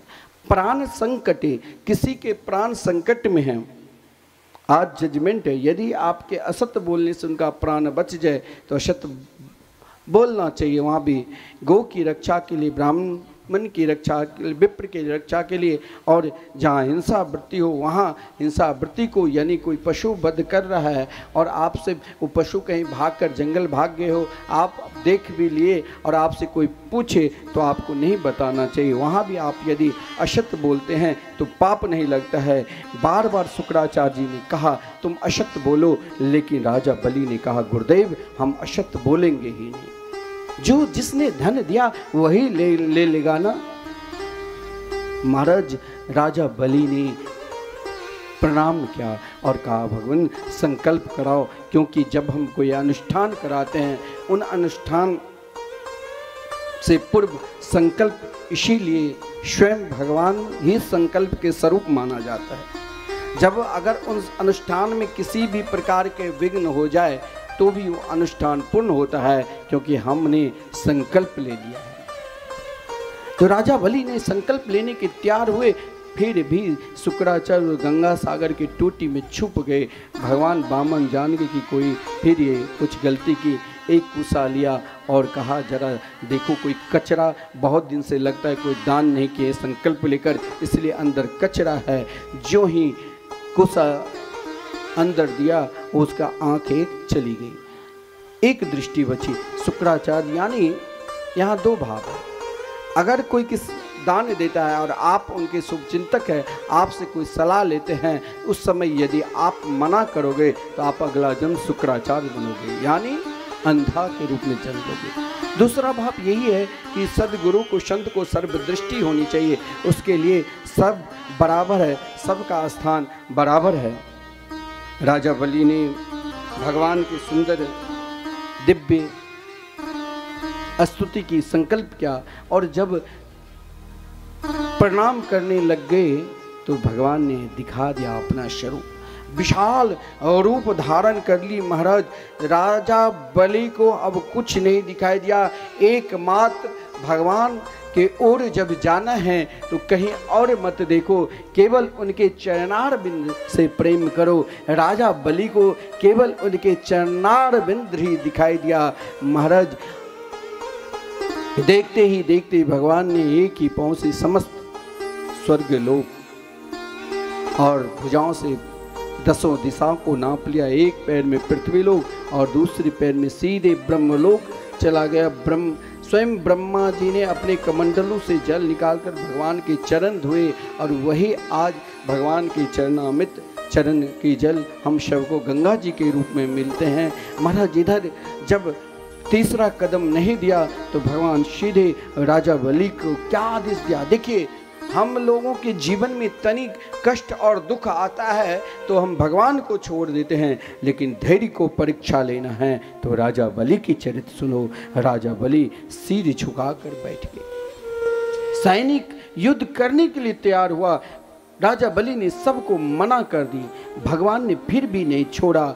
महाराज जामवंत को आदेश दिया कि त्रिलोकी में घोषणा कर दो कि अब राजा बलि राजा नहीं, अब वामन भगवान राजा हो। गरुड़ जी को आदेश दिया कि इसने झूठ बोला संकल्प लेकर। यदि हम अपने मन में संकल्प लेकर कोई कार्य सिद्ध करने के लिए बैठते हैं और यदि बीच में हमें किसी ने मना कर दिया ये कार्य नहीं करो, वो भी दोष लगता है। राजा बलि उदास एकमात्र भगवान के चरणार बिंद की ओर देख रहे थे, और इधर भगवान ने गरुड़ जी को आदेश दिया कि इसको हथकड़ी बेड़ियां लगाओ। इसने अशक्त बोला। उसी समय राजा बलि की पत्नी विंध्यावली ने आकर प्रार्थना की, हे प्रभु, आपने मेरे पति के ऊपर बहुत बड़ी कृपा की जो सब कुछ ले लिया, क्योंकि इसके अंदर अभिमान हो गया था कि मैं भगवान हूँ। भला संसार के प्राणी के अंदर अभिमान क्या होने की जरूरत, हम सब के सब तो एक मुनीम की तरह, एक नौकर की तरह है। आप मालिक है, मालिक की इच्छा हुई तो अपने बराबर बना सकते हैं, और मालिक की इच्छा हुई तो हमें रोड पर ला सकते हैं। वो तो मालिक की इच्छा, आपकी इच्छा है। ब्रह्मा जी भी स्तुति की, प्रभु राजा बलि ने सर्वस्व दे दिया तो ये क्या आपने आदेश दे दी। प्रहलाद जी भी स्तुति की, आपने मेरे पुत्र पर बहुत कृपा की। राजा बलि चुप है। राजा बलि से भगवान ने कहा, जल्दी बताओ कि दोगे या नरक जाओगे, संकल्प सिद्ध करोगे जिसने संकल्प लिया है, या नरक जाओगे, बताओ। राजा बलि ने भगवान के चरणार बिंद का स्मरण करने लग गए। जो ही स्मरण क्या, एकाएक भगवान से प्रार्थना करने की इच्छा हुई कि हे मेरे गोविंद, पदम तृतीयम कुरु शीर्षनि में निजम। आपसे मैं प्रश्न कर रहा हूँ कि धन बड़ा है कि धन के मालिक बड़ा है। भगवान चुप हो गए, बोले अगर धन बड़ा कह दूँ तो भी मैं हार गया, धन के मालिक कह दूं बड़ा तो भी हार गया। धन के मालिक सुरक्षित है, धन नष्ट भी हो जाता है तो फिर मालिक परिश्रम करके धन अर्जित कर लेते हैं।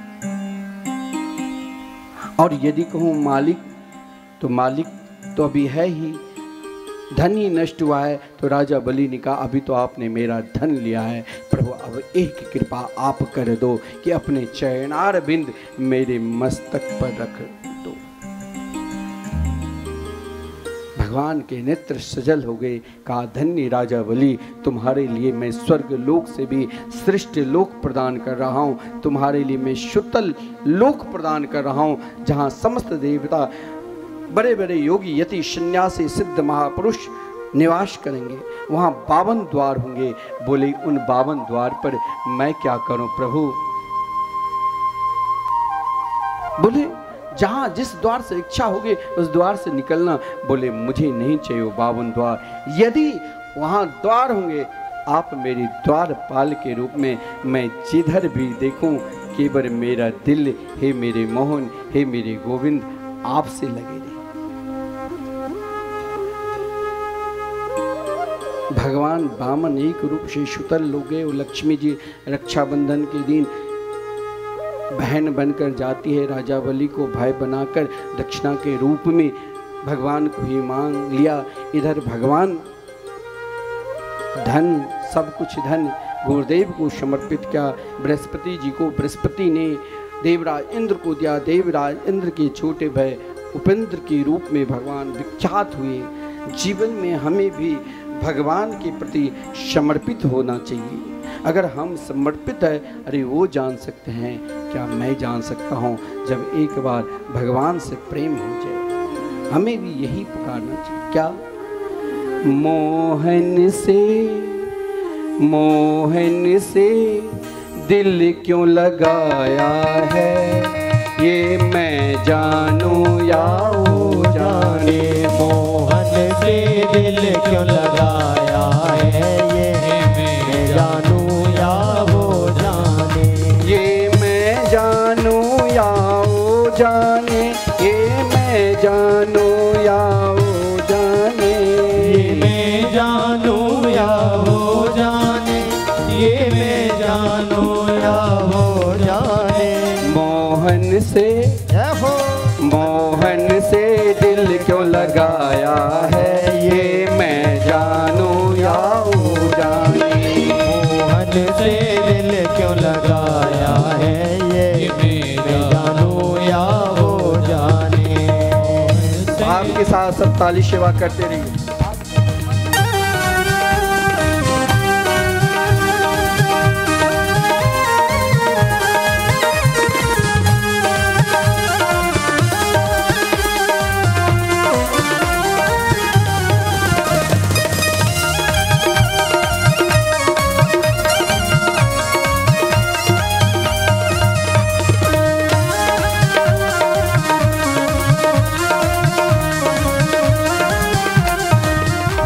हर बात निराली है उसकी, हर बात में है एक टेढ़ापन, हर बात में है एक टेढ़ापन, हर बात में है एक टेढ़ापन। हर बात निराली है उसकी, हर बात में है एक टेढ़ापन, हर बात में है एक टेढ़ापन, हर बात में है एक टेढ़ापन। टेढ़े पर जय हो, टेढ़े पे दिल क्यों आया है, ये मैं जानूं या वो जाने। टेढ़े पर दिल क्यों आया है, ये मैं जानूं या वो जाने। ये मैं जानूं या वो जाने, ये मैं जानूं या वो जाने, ये मैं जानूं या वो जाने, ये मैं जानूं या वो जाने। छलिया पे छलिया से दिल क्यों लगाया है, ये मैं जानूं या वो जाने। छलिया पे दिल क्यों लगाया है, मैं जानूं या वो जाने। जय हो।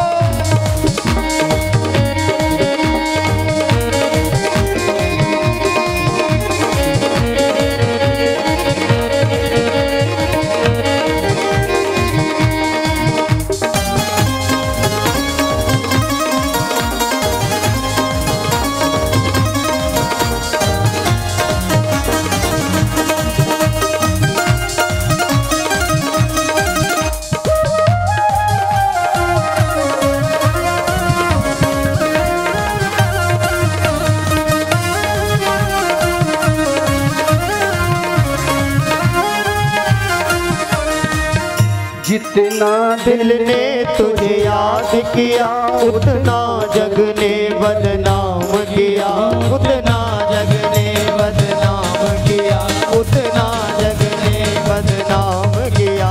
जितना दिल ने तुझे याद किया, उतना जग ने बदनाम किया, उतना जग ने बदनाम किया, उतना जग ने बदनाम किया।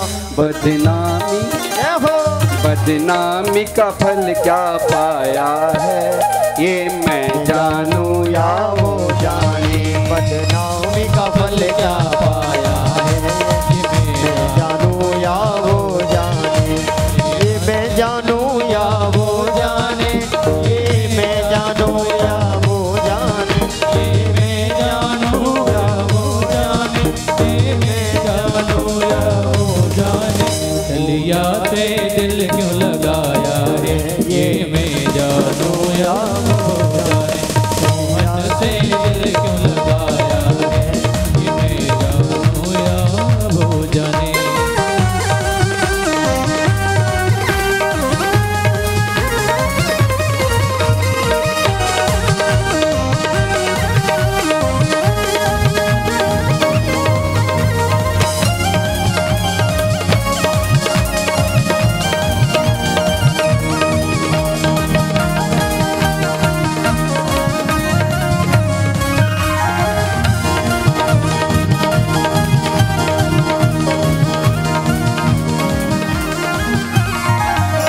तेरे प्यार में दिल दीवाना किया, मुझे इस जग से बेगाना किया, मुझे इस जग से बेगाना किया, मुझे इस जग से बेगाना किया। तेरे प्यार में दिल दीवाना किया, मुझे इस जग से बेगाना किया, मुझे इस जग से बेगाना किया, मुझे इस जग से बेगाना किया। मैंने क्या खोया क्या पाया है, ये मैं जानूं या वो जाने। मैंने क्या खोया क्या पाया है, ये मैं जानूं या वो जाने। मोहन से दिल क्यों लगाया है, ये मैं जानूं या वो जाने। मोहन से दिल क्यों लगाया है, ये मैं जानूं या वो जाने। ये मैं जानूं या वो जाने, ये मैं जानूं या वो जाने, ये मैं जानूं या वो जाने, ये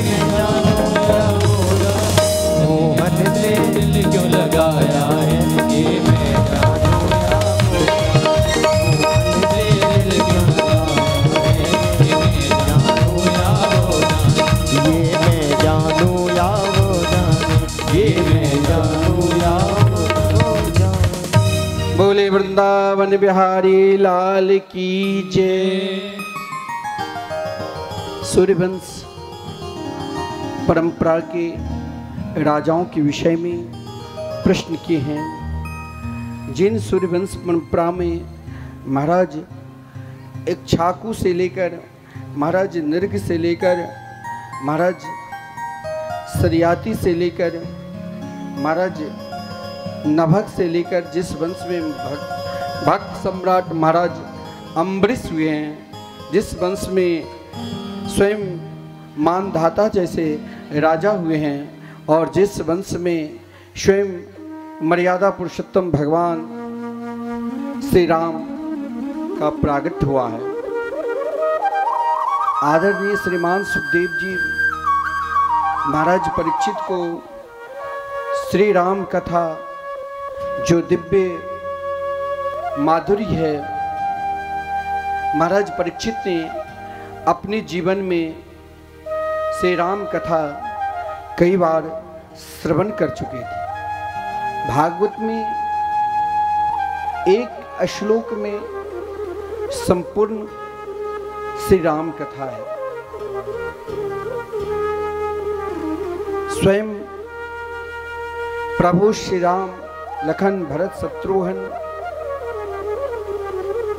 महाराज दशरथ के घर में जब प्रकट हुए तो वहाँ आनंद ही आनंद, स्वयं समस्त देवता समस्त ऋषि मुनि दिव्य स्तुति की। और भागवत में यहाँ से वर्णन है, विश्वामित्राधुरेण मारीचाद्या निशाचरा पश्यतो लक्ष्मणस्यैव हता नैरित पुंगवा। भगवान श्री राम को लेने के लिए स्वयं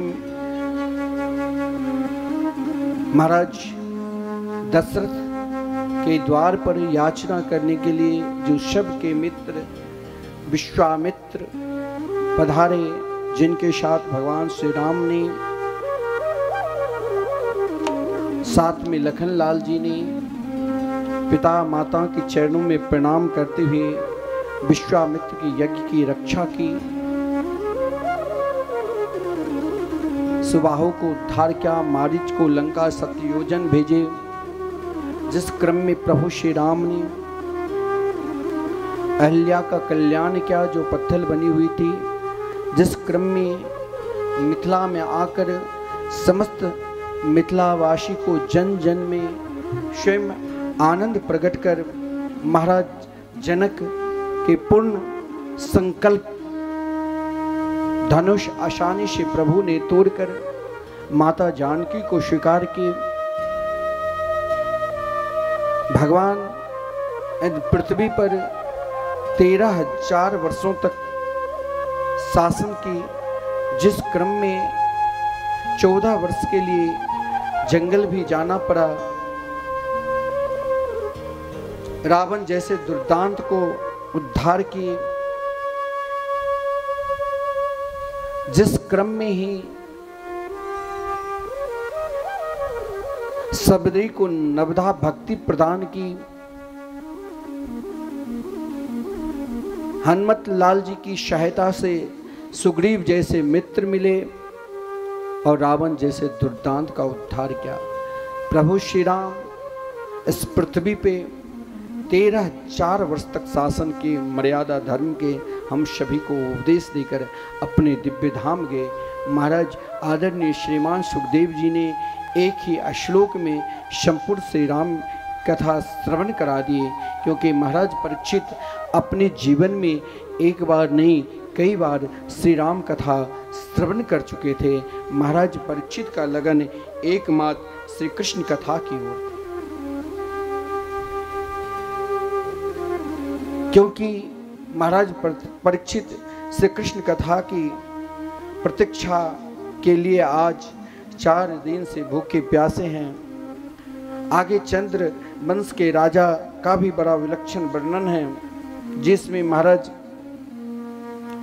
पूर्ववास से लेकर महाराज ययाति, जिन ययाति के ही वंश आगे चला, जहाँ महाराज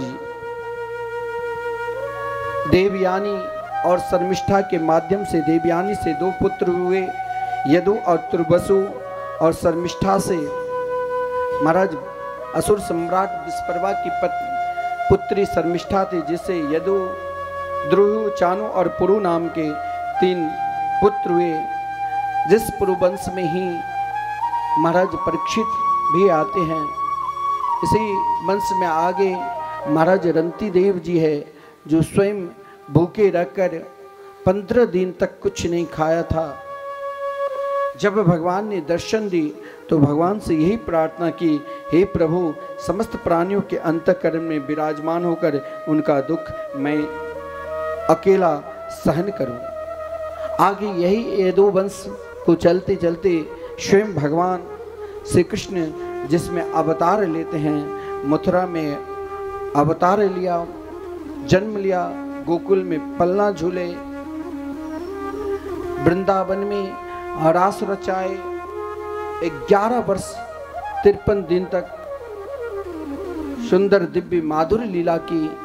फिर मथुरा गए, जिस क्रम में कंस का उद्धार किया। 14 वर्ष तक मथुरा में भी निवास किए। पुनः द्वारका गए, जिस क्रम में 16,108 विवाह किए। महाभारत जैसे भयंकर युद्ध हुआ, पांडवों को विजय श्री प्राप्त करा दी। और भगवान 125 वर्ष की अवस्था में अपने पुनः दिव्य धाम गोलोक धाम पधार गए और स्वयं एक रूप में, भागवत रूप में महाराज उद्धव जी को समर्पित कर। एक ही श्लोक में जब श्री कृष्ण कथा भी आदरणीय भगवान सुखदेव जी महाराज परीक्षित को श्रवण करा दिया और कथा सुनाते ही चुप हो गए। परीक्षित घबराकर जैसे पानी में मछली है और एकाएक पानी नष्ट हो जाए तो मछली की जैसी दशा होगी, उसी प्रकार महाराज परीक्षित की दशा हो। महाराज परीक्षित ने तुरंत भगवान सुखदेव जी से प्रार्थना की, हे प्रभु, कथितो वंश विस्तारो भवता सोम सूर्यो राज्ञां चोभय वंशाणां चरितं परमाद्भुतम्। हे प्रभु, जिस श्री कृष्ण कथा श्रवण करने के लिए जो सबके प्रिय हैं, चाहे कोई मुमुक्षु हो, चाहे कोई आत्माराम हो और चाहे कोई विषयी हो, कामी व्यक्ति भी भाई 1-2 बार भगवान के नाम पुकार ही लेते हैं, अरे श्री कृष्ण की तरह हम भी लीला करें। समस्त प्राणियों के लिए श्री कृष्ण प्रिय है। महाराज परीक्षित ने कहा, नृवृत्ति तरसे रूप गीये माना भवोषधा क्षुद्र मनोभिरामा। का उत्तम श्लोक गुणानुवादा पुमान विरज्ये बिना पशुघ्ना। हे प्रभु, श्री कृष्ण कथा जब मुमुक्षु के लिए, जब विषय के लिए और जब बड़े बड़े आत्मा में रमन करने वाले बड़े बड़े योगी यति सन्यासियों के लिए भी प्रिय हैं और स्वयं आप जैसे परमहंस महामुनि मेरे गुरुदेव को भी प्रिय हैं, तो आप हमें एक ही श्लोक में क्यों संपूर्ण श्री कृष्ण कथा श्रवण करा दिया। जिन श्री कृष्ण की कृपा से आज हम आपके निकट बैठकर श्री कृष्ण कथा अमृत का रसास्वादन कर रहा हूँ, एक दिन वही श्री कृष्ण माता के गर्भ में प्रवेश कर हमें रक्षा की। केवल हमें ही नहीं, हम सबके पूर्वजों की रक्षा भी श्री कृष्ण ने की। महाभारत जैसे भयंकर युद्ध में कहाँ कौरवों की अथाह सेना जो समुद्र की तरह व्याप्त था और कहाँ मात्र 5 केवल उसके जीवन में श्री कृष्ण ही तो थे। उनके चरणार बिंद का स्मरण किया और जैसे छोटे बच्चे खेलते खेलते गाय की खूर को आसानी से गए जहाँ से चलते हैं उनके द्वारा जो गड्ढा है उन गड्ढा को आसानी से पार कर जाते हैं, उसी प्रकार श्री कृष्ण के चरणार बिंद के चरण कमल के आश्रय लेने से मेरे पूर्वज पांडवों ने महाभारत जैसे युद्ध में विजय श्री प्राप्त कर ली। हे प्रभु, मुझे श्री कृष्ण कथा अमृत का रसास्वादन कराओ।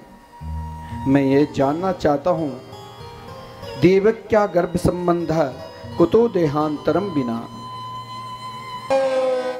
आज जैसे आजकल नहीं चला है जो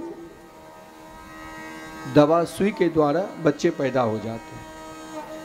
एक माता के गर्भ से किसी ने किसी को कोख ले लिया, दूसरे कोख में वही डाल देते हैं। ये अनादि काल से ये परंपरा ही नहीं, ये भगवान की कृपा है।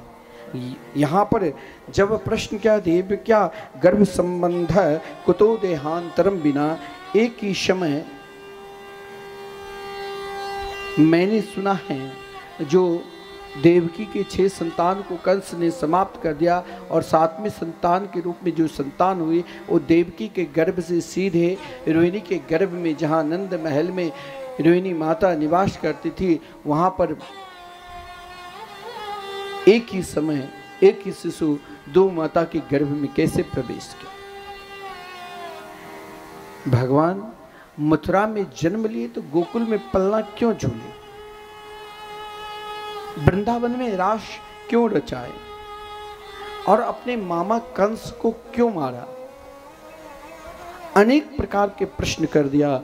महाराज, जो जिज्ञासु होते हैं वो जिसके अंदर वो ललक रहता है, वो प्रेम रहता है, वो कभी थकते ही नहीं भगवान की कथा से, भगवान के कीर्तन से।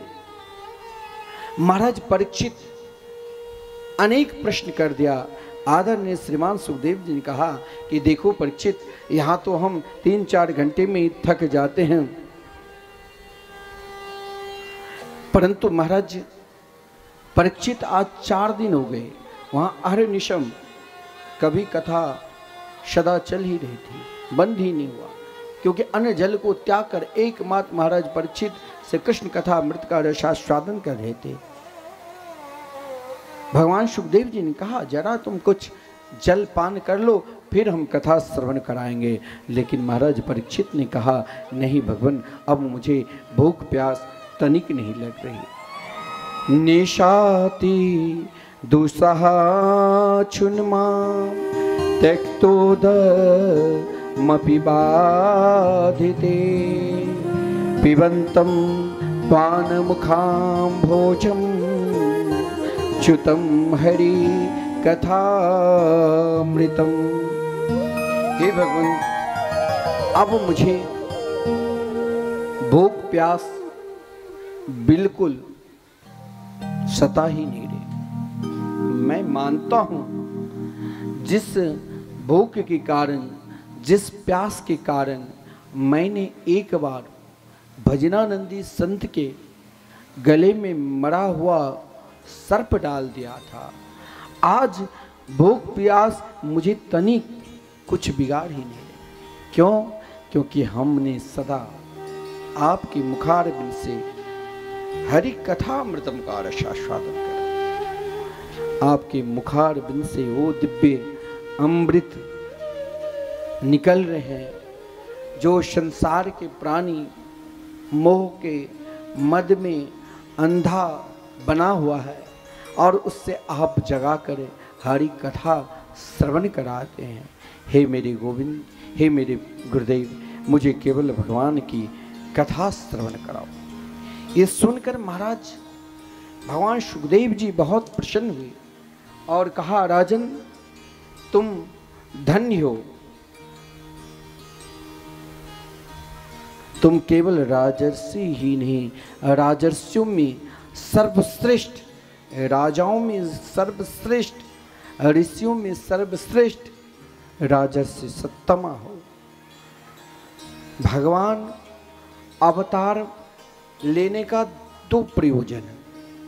पहला प्रयोजन, हम लोग केवल यही जानते हैं कि जब जब पृथ्वी पर पाप बढ़ता है तभी भगवान अवतार लेते हैं। देखा जाए तो पाप केवल सतयुग, त्रेता, द्वापर में नहीं, कलयुग में भी खूब पाप हो रहा है।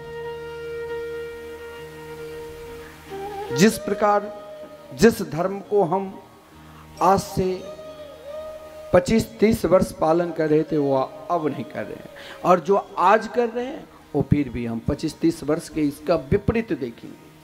पाप ही पाप बढ़ रहा है, कोई किसी को कुछ कह ही नहीं सकता। तो भगवान क्यों नहीं आते?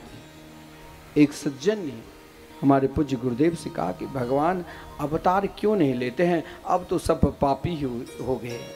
तो मैं गुरुदेव ने हंसते हुए बोले कि भगवान अवतार लेंगे, माता देवकी भी तो चाहिए ना, और माता यशोदा भी तो चाहिए ना, तभी तो भगवान अवतार लेंगे। माता कौशल्या भी तो चाहिए ना, तभी तो भगवान श्री राम आएंगे। कंस तो बन गया, लेकिन देवकी और यशोदा भी बनना पड़ेगा। देवकी कौन है?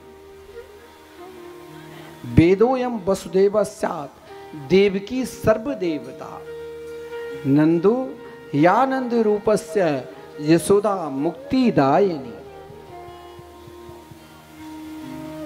जब जब पृथ्वी पर अधर्म बढ़ता है तभी भगवान अवतार लेते हैं।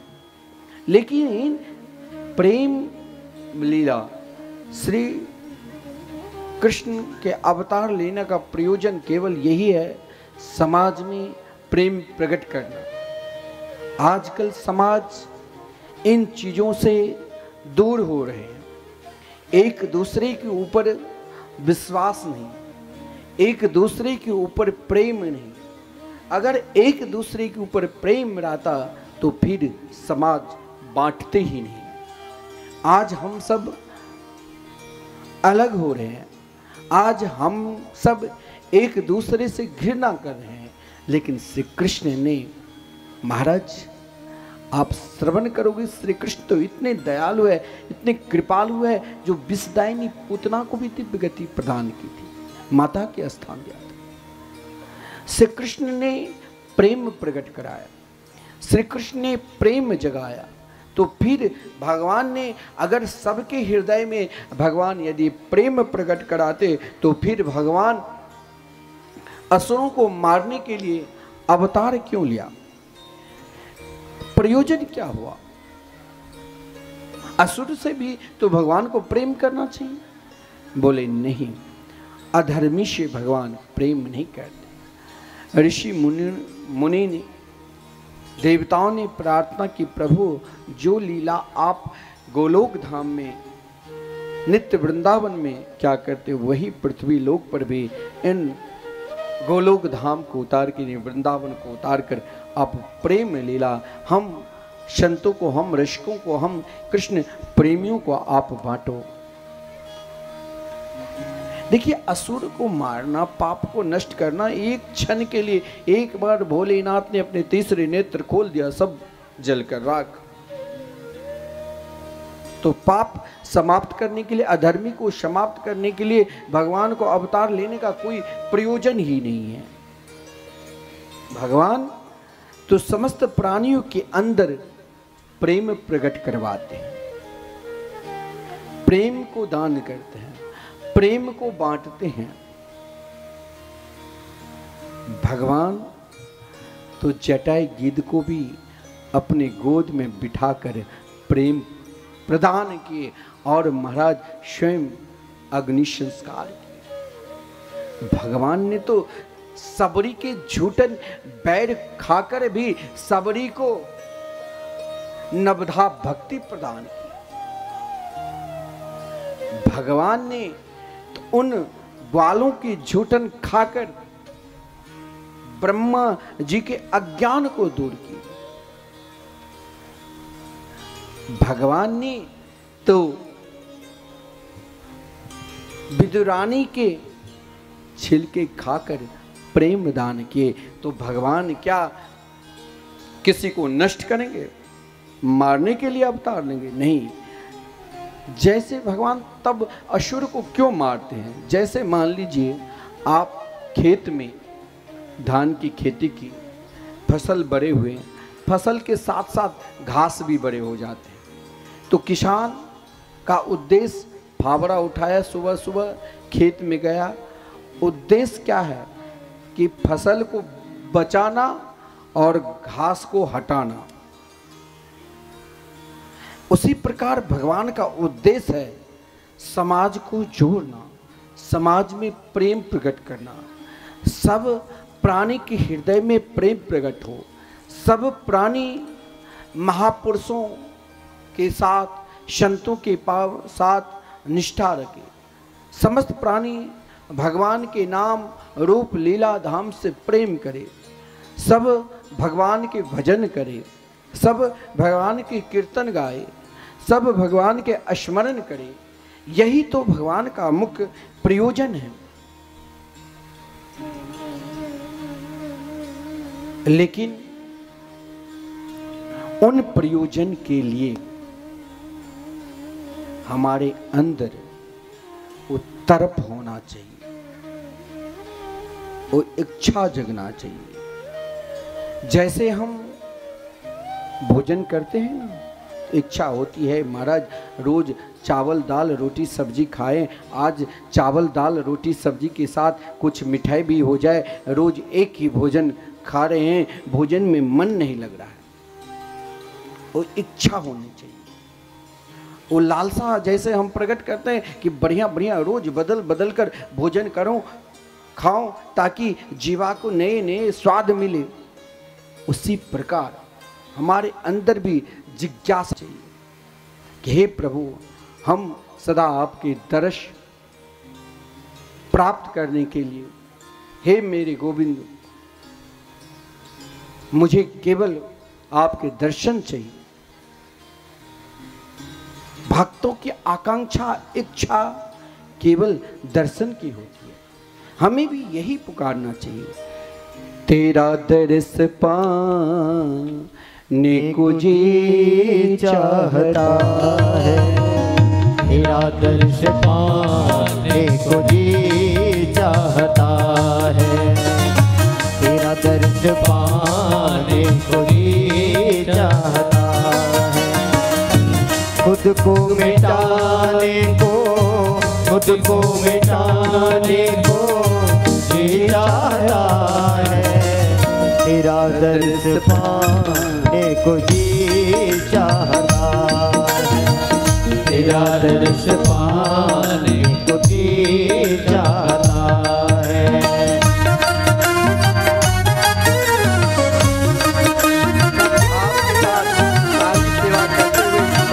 भगवान जल्दी सबको दर्शन देंगे और अवतार लेंगे।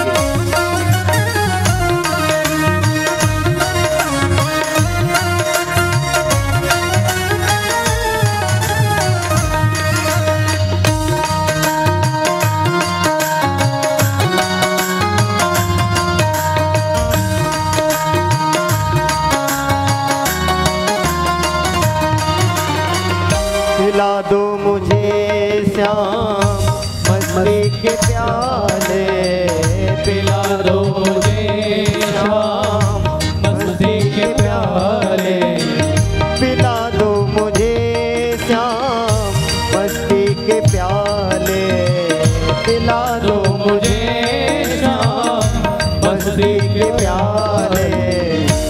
मेरा डूब जाने को जी चाहता है, मेरा डूब जाने को जी चाहता है, मेरा दर्श पाने को जी चाहता है, मेरा दर्श पाने को जी चाहता है।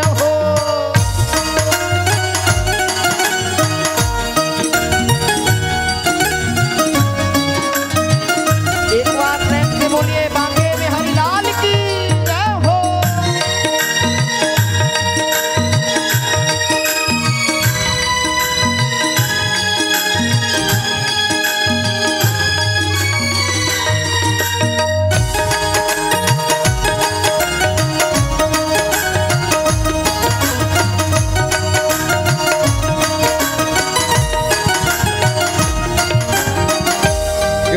जिस्म देकर जुदा करने वाले, गमे इस्म देकर जुदा करने वाले, गमे इश्क देकर जुदा करने वाले, गमे इश्क देकर जुदा करने वाले, तेरे पास आने को जी चाहता, तेरे पास आने को जी चाहता, तेरा दर्द पाने को, तेरा दर्द पाने को जी चाहता है, हाँ तेरा दर्द पाने को जी चाहता है, तेरा दर्द पाने को जी चाहता।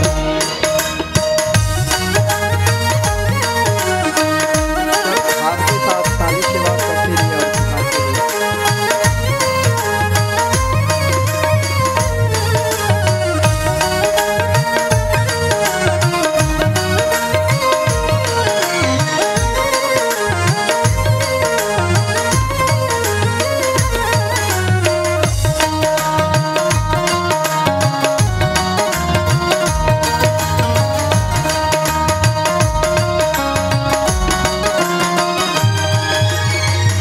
उठा श्याम दिल में मोहब्बत का दरिया, उठा श्याम दिल में मोहब्बत का दरिया, उठा श्याम दिल में मोहब्बत का दरिया, उठा श्याम दिल में मोहब्बत का दरिया, मेरा डूब जाने को जी चाहता है, मेरा डूब जाने को जी चाहता है, मेरा डूब जाने को जी चाहता है, मेरा रस पाने को जी चाहता है, तेरा दर्द पाने को जी चाहता है, तेरा दर्श पाने को जी चाहता है,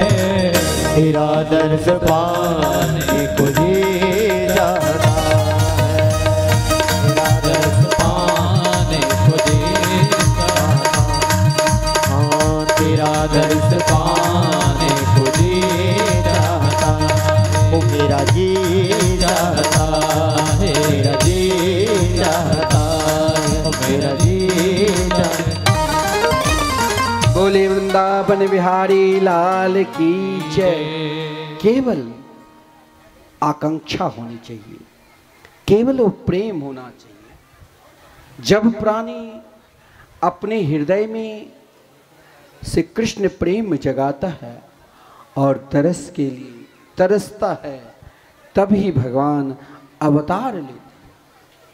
अवतार का मुख्य प्रयोजन यह है, जो जब पृथ्वी पर पाप ही पाप बढ़ा तो पृथ्वी घबरा जाती है और पृथ्वी घबराकर महाराज गोरूप धारण कर लेती और सीधे ब्रह्मा के पास जाकर ब्रह्मा से निवेदन करती। ब्रह्मा जी देवताओं को साथ में लेकर, भोलेनाथ को साथ में लेकर, वो तो हम ही है जो आपको कथा सुना देते हैं।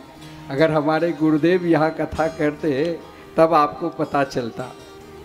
जहाँ एक शब्द भी कोई बोलता है तुरंत जल्दी हम आपको आनंद नंदघर आनंद भयो जय कन्हैया लाल की बिल्कुल अब समय आने वाला है। कुछ ही देर इंतजार करो, क्योंकि नरेंद्र जी सदा समय का ध्यान रखते हैं। समय पर ही सब कुछ हो, तो समय का आप सब भी, समय ही भगवान है, समय ही काल है, तो आप लोग भी भगवान की प्रतीक्षा करो।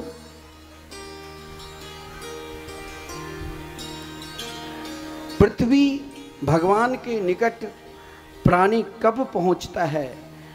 पृथ्वी का स्वरूप क्या है? पृथ्वी शांत स्वरूप है। पृथ्वी का हमें भी जब तक हम अपने स्वभाव को चंचल वृत्ति को समाप्त करेंगे ही नहीं। जब ये चंचल वृत्ति समाप्त नहीं होगा तब हम भगवान के निकट कैसे पहुंच पाएंगे। पृथ्वी शांत के प्रतीक है। पृथ्वी पर हम नाना प्रकार के बड़े बड़े बिल्डिंग भी और बहुत पुण्य या पाप करते, पृथ्वी घबराती नहीं। पृथ्वी ने गो रूप ही धारण क्यों किया? गो कहते इंद्रियों को। हमें अपने इंद्रियों को भगवान के चरणारविंद में लगाना चाहिए। ब्रह्मा जी बुद्धि के प्रतीक है। ब्रह्मा जी को साथ इसीलिए लिया। देवता शतोगुण के प्रतीक है, जो हर हमेशा प्राणी को शतोगुण उत्पन्न होना चाहिए। तमोगुण ना आवे तो भोलेनाथ को साथ में रखना चाहिए। समस्त देवताओं ने क्षीर सागर में जाकर जगामा सत्रनस तेरम क्षीर पयो निधि, क्षीर सागर में जाकर भगवान की सुंदर स्तुति की। भगवान ने उन स्तुति को सुनकर कहा, हम शीघ्राति शीघ्र अवतार लेंगे, तू घबरा नहीं, तू चिंता मत कर, तू शांत रह। महाराज ब्रह्मा जी से जब समस्त देवताओं ने कहा, जिसमें ब्रह्मा जी ने पृथ्वी को कहा, अब आप निश्चिंत रहो, भगवान शीघ्र ही अवतार लेने वाले हैं। बोले क्या कहा? तो वसुदेव गृहे साक्षात् भगवान पुरुष पर जनिष्यते तत्प्रियार्थम संभवन्तु सुरस्त्रिय। वसुदेव के यहाँ साक्षात भगवान, अब वसुदेव और देवकी के यहाँ भगवान साक्षात अवतार लेने वाले हैं। समस्त देवताओं ने कहा, क्या भगवान अकेला ही ब्रज में अवतार लेंगे? बोले नहीं, भगवान की प्रियाशक्ति जनिष्यते तत्प्रियार्थम, प्रियाशक्ति यानी रास राश्री राधा रानी भी अवतार लेगी। इसलिए हे समस्त देव, आप सब भी ब्रज में ग्वाल बालों के रूप में अवतार लो और अपने अपने देवांगनाओं को भी कहो बरसाने में गोपी के रूप में ब्रज में अवतार ले, ताकि रास राश्री के नित्य लीला में प्रवेश करे। इधर मथुरा के राजा पहले उग्रसेन जी महाराज थे, लेकिन कंस महादुर्दान। कुछ पुत्र ऐसा भी होता है जो कभी नहीं चाहते हैं जब वो बड़े हो जाता है कि नाम मेरा ही हो, पिता ने जो कुछ किया कुछ नहीं किया। कंस जन्म से ही उदंड था। जब कंस ने जन्म लिया था तो ऐसा मूल में जन्म लिया जो समस्त ज्योतिष विद्या के ज्ञाता कहा ये महाअधर्मी दुराचारी पापी होगा। महाराज उग्रसेन जी ने कंस को एक काट की पेटी में बंद करके यमुना जी में प्रभावित कर दिया। वही बहते बहते महाराज गंगा सागर के निकट एक चट्टान में टकराया और विशाल रूप धारण कर लिया। तलवार चारों तरफ घुमाने लगे। देवर्षि नारद जी बीना बजाते हुए कहा, अरे तू कहाँ घूम रहे हो? तुम तो महाराज उग्रसेन जी के पुत्र हो। कंस नाम भी रख दिया, जो दूसरों को जो दूसरों को कष्ट पहुंचा दे वही कंस। कंस आते ही अपने पिताश्री को जेल में बंद कर दिया और स्वयं मथुरा के राजा बन गए। संग भी ऐसा लोगों के संग करो जो आपको जीवन भगवत कार्य में लगा दे। लेकिन कंस के मित्रगण आकासुर, बकासुर, धेनकासुर और गधासुर जैसे मित्रगण थे, जिस कारण कंस महादुर्दान, महापापी, महादुराचारी था। लेकिन एक से अपनी बहन देवकी को बिल्कुल पुत्रीवत प्रेम क्या करता था। मथुरा में देखा एक श्रेष्ठ यशस्वी जो महाराज वसुदेव जी आगरा के पास बटेश्वर है, जहाँ वसुदेव जी की राजधानी थी, वहाँ के राजा थे। कंस ने देखा कि वसुदेव जी अपने जीवन में कभी सत्य को त्यागे नहीं, ये हमारी बहन देवकी को बहुत प्रेम करेगा। कंस ने अपनी बहन देवकी का विवाह वसुदेव जी के साथ बड़े धूमधाम के साथ करवा दिया। और स्वयं देवकी जब विदा हो रही थी तो कंस ने सारथी को हटाकर स्वयं रथ चलाने लग गया। इधर समस्त देवताओं ने विचार किया, इन दुष्ट अधर्मी पापी के हृदय में यदि दया आ गई तो मेरे प्रभु को अवतार लेने में और भी समय लग सकता है। इसलिए देवताओं ने आकाशवाणी के द्वारा जिस समय कंस देवकी को रथ पर बिठाकर ले जा रहे थे उसी समय आकाशवाणी हुई, अस्यास्तमष्टमो गर्भो हंतायाम वशे बुध। महाराज आकाशवाणी सुनकर कंस घबरा गए कि ये कहाँ से आकाशवाणी आ रही है, और समय में लगा महाराज भूकंप की तरह चारों तरफ। अब कंस घबरा गए, बोले अरे यही देवकी के अष्टम संतान तेरे लिए काल होगा। काल के नाम सुनते ही महाराज कंस ने तुरंत रथ से ही अपने तलवार निकाला और एक हाथ से बहन को बाल पकड़ लिया और काटने के लिए तैयार हो गए। लेकिन एक पति पति कहलाने के लिए तभी योग्य होता है जब हर प्रकार से अपनी पत्नी को सुरक्षा करे। महाराज वसुदेव जी ने कहा, इस दुष्ट के साथ लड़ तो नहीं सकता हूं, मूर्ख को वश में करना है तो उनकी प्रशंसा करने लग जाओ, और ज्ञानी को बस में करना है तो अपनी सज्जनता से बस में करो। वसुदेव जी ने कंस की प्रशंसा करने लगे, महाराज आप बहुत यशस्वी राजा है, हम भोज वंश के श्रेष्ठ राजा है, आपकी कीर्ति जगत में फैल चुकी है। हे महाराज, स्त्री के लिए 2 दिन बहुत श्रेष्ठ, जिस दिन उनकी शादी होती है विवाह, और जिस दिन प्रथम संतान, और ये आपकी बहन है, आपने इसे पुत्रीवत प्रेम किया है, और अभी मांगलिक कार्य हुआ है, और आज आप अपनी बहन की हत्या कर रहे हैं। हे कंस, एक दिन प्राणी मात्र को तो मरना ही पड़ेगा, और मरने के बाद भी अगर किसी प्राणी की निंदा होती है तो मानो ये करोड़ों जन्म तक नरक में यातना बार बार भोगेंगे, और फिर नरक लोक से आएगा, फिर अधर्म करेगा, पुनः नरक लोक जाएगा। हे कंस, ये आपकी बहन है, इसे मत मारो। लेकिन कंस मानने वाला कहाँ? कंस ने कहा कि आपने आकाशवाणी नहीं सुनी कि देवकी के अष्टम संतान मेरे लिए काल होगा, मैं क्या काल को जन्म देने वाले की माता को छोड़ूं क्या? वसुदेव जी ने अंत में कंस को वचन दे दिया कि देवकी की जितनी भी संतान होगी हम सब कुछ समर्पित कर देंगे, संतान जो मेरा स्मरण रहेगा। अब देखिए, वसुदेव जी की बात कंस भी माना करते थे, विश्वास करते थे कि वसुदेव जी कभी असत्य बोलते ही नहीं। लेकिन कंस ने कहा कि जब तक देवकी के अष्ट संतान ना हो जाए तब तक तुम्हें जेल में रहना पड़ेगा, मंजूर है। वसुदेव जी देवकी के प्राण बचाने के लिए कहा, हम हथकड़ी बेड़ियां पहन कर रहेंगे, जेल में बंद रहेंगे, किसी से मिलूंगा भी। कंस ने वसुदेव जी को जेल में बंद कर दिया। वसुदेव जी सत्य वचन को पालन करने के लिए प्रथम जो संतान हुई वो पुत्र हुआ, जिनका नाम कीर्तिमान नाम के पुत्र हुआ। वसुदेव जी कंस को समर्पित करने के लिए ले गया। कंस ने कहा, ये छोटे से नन्हे से शिशु मुझे भला क्या मारेगा, 8वीं संतान मेरे लिए काल होगा। कहा ले जाओ।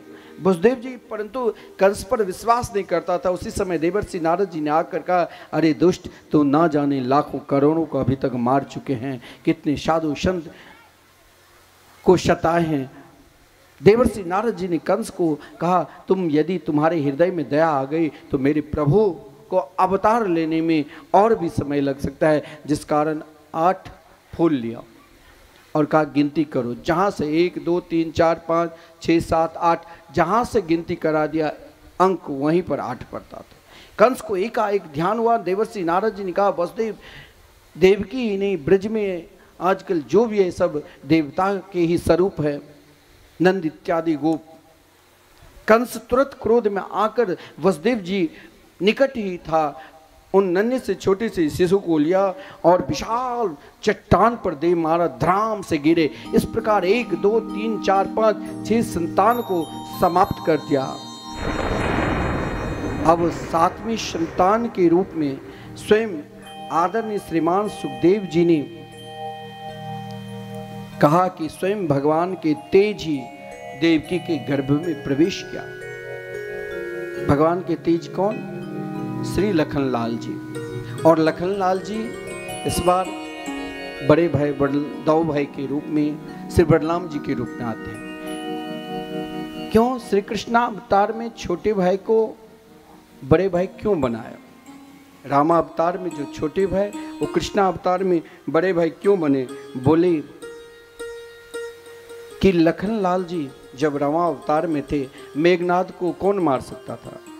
जो 14 वर्ष निद्रा और नारी को त्याग दिए वही मेघनाद को मार सकता है।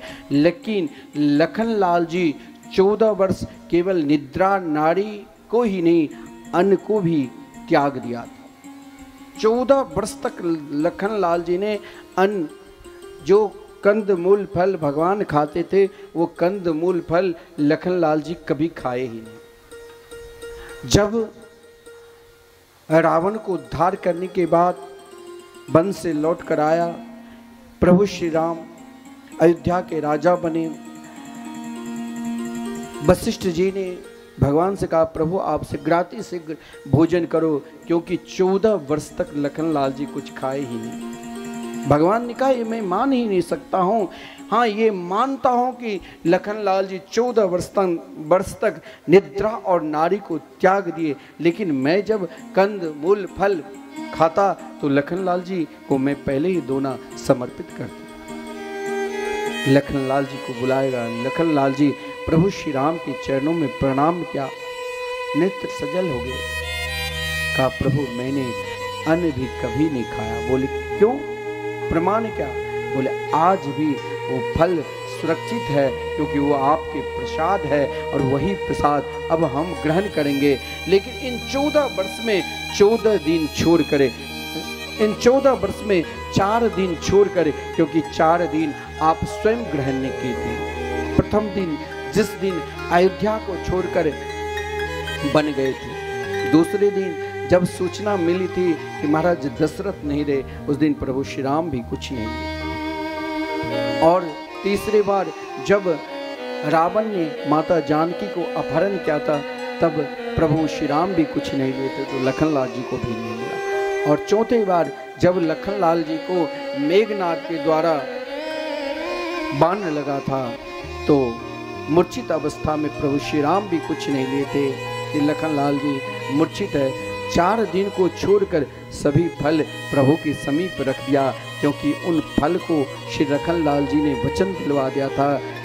फल महेंद्रगिरी पर्वत पर सुरक्षित था और उन फल को कहा, तुम विकार युक्त मत हो जाना, क्योंकि तुम भगवान के प्रसाद हो। आज वही फल सर्वप्रथम लखनलाल जी जब दिखाया तो प्रभु श्री राम के नेत्र सजल हो गए कि धन्य है लखन, तुम जैसे भाई को तो सेवा करना चाहिए, बड़े बनाकर भेजना चाहिए। आज प्रभु श्री राम ने लखनलाल जी को ही बड़े के रूप में, यानी बलदेव भैया के रूप में देवकी के गर्भ में अपना तेज को भेजा। भगवान जानते थे कि कंस महादुष्ट दुराचारी पापी होगा, इसलिए योग माया को आदेश दिया कि देवकी के गर्भ में जो मेरा तेज है, इस समय वसुदेव जी की सबसे बड़ी पत्नी रोहिणी जो गोकुल में विराजमान है नंद महल में, वहाँ पर इस तेज को भेज दो। यहाँ कहने में देर लग सकती है, लेकिन वहाँ करने में नहीं।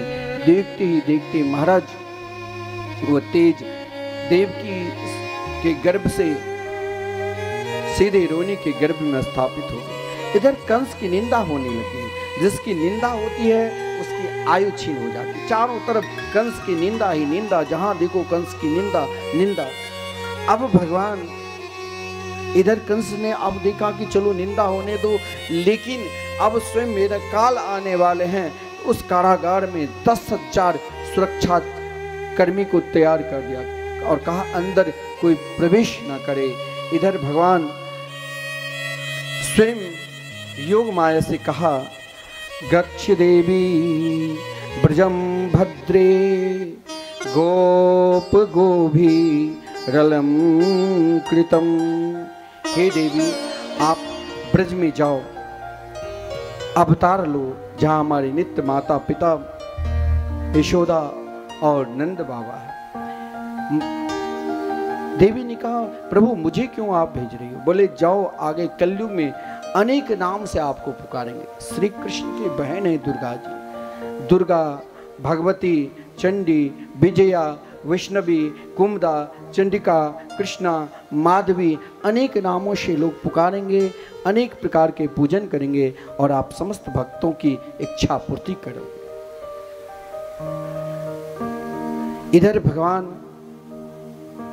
देवकी के गर्भ में जब प्रवेश करते हैं तो समस्त देवताओं ने आकर भगवान की सुंदर स्तुति की।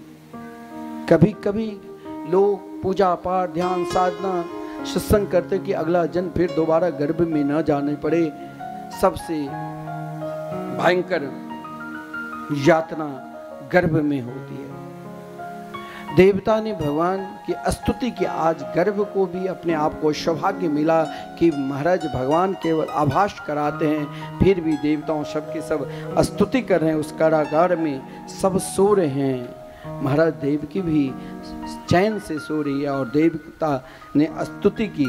सत्य व्रतम सत्य परम ति सत्यम सत्य से योनि निहितम च सत्य सत्य से सत्य मृत सत्य नेत्रम सत्यात्मकम त्वाम शरणम प्रपन्ना। समस्त देवताओं ने स्तुति की और कहा, हे बिहारी जी, आज आप जल्दी पधारिए, सब प्रतीक्षा कर रहे हैं। देवता बार बार कह रहे हैं, प्रभु आप त्रिकालबद्ध सत्य है, आप जो भी आप अवतार भी लेंगे वो भी सत्य, आप चतुर्भुज रूप में अवतार लेंगे वो भी सत्य, आप शिशु हो जाएंगे वो भी सत्य, आप गोकुल जाएंगे वो भी सत्य, आप गोकुल से वृंदावन जाएंगे वो भी सत्य, आप रास रचाएंगे वो भी सत्य, आप माखन चोरी करेंगे वो भी सत्य, आप गौ चराएंगे वो भी सत्य, आप गोपियों के वस्त्र चुराएंगे वो भी सत्य, आप गिरिराज पर्वत को धारण करेंगे वो भी सत्य, और आप रास लीला करेंगे वो भी सत्य, और आप कंस जैसे दुर्दांत को उद्धार करेंगे वो भी सत्य। हे प्रभु आप सत्य स्वरूप है। समस्त देवता प्रार्थना कर रहे हैं, हे प्रभु आप शीघ्राति शीघ्र अवतार लीजिए। हे प्रभु हम सब मिलकर एक ही प्रार्थना कर रहे हैं, आप अवतार लीजिए। हम सब भाव से यही पुकारे और कहे, हे मेरे गोविंद, हे मेरे बांके बिहारी। आज आए हैं बिहारी जी, वो आज आएंगे बिहारी जी, कि सब मिल स्वागत करो। आज आएंगे बिहारी जी, सब मिल स्वागत करो। आज आएंगे बिहारी जी, कि सब मिल स्वागत करो। आज आएंगे बिहारी जी, सब मिल स्वागत करो। स्वागत करो, वंदन करो, स्वागत करो, वंदन करो। आज स्वागत करो, वंदन करो, स्वागत करो, वंदन। क्योंकि आज आए हैं बिहारी जी, आज आए हैं बिहारी जी, कि सब मिल स्वागत करो। आज आए हैं बिहारी जी, सब मिल स्वागत करो। वो आज आए हैं बिहारी जी, सब मिल स्वागत करो। आज आए हैं बिहारी जी, सब मिल स्वागत करो।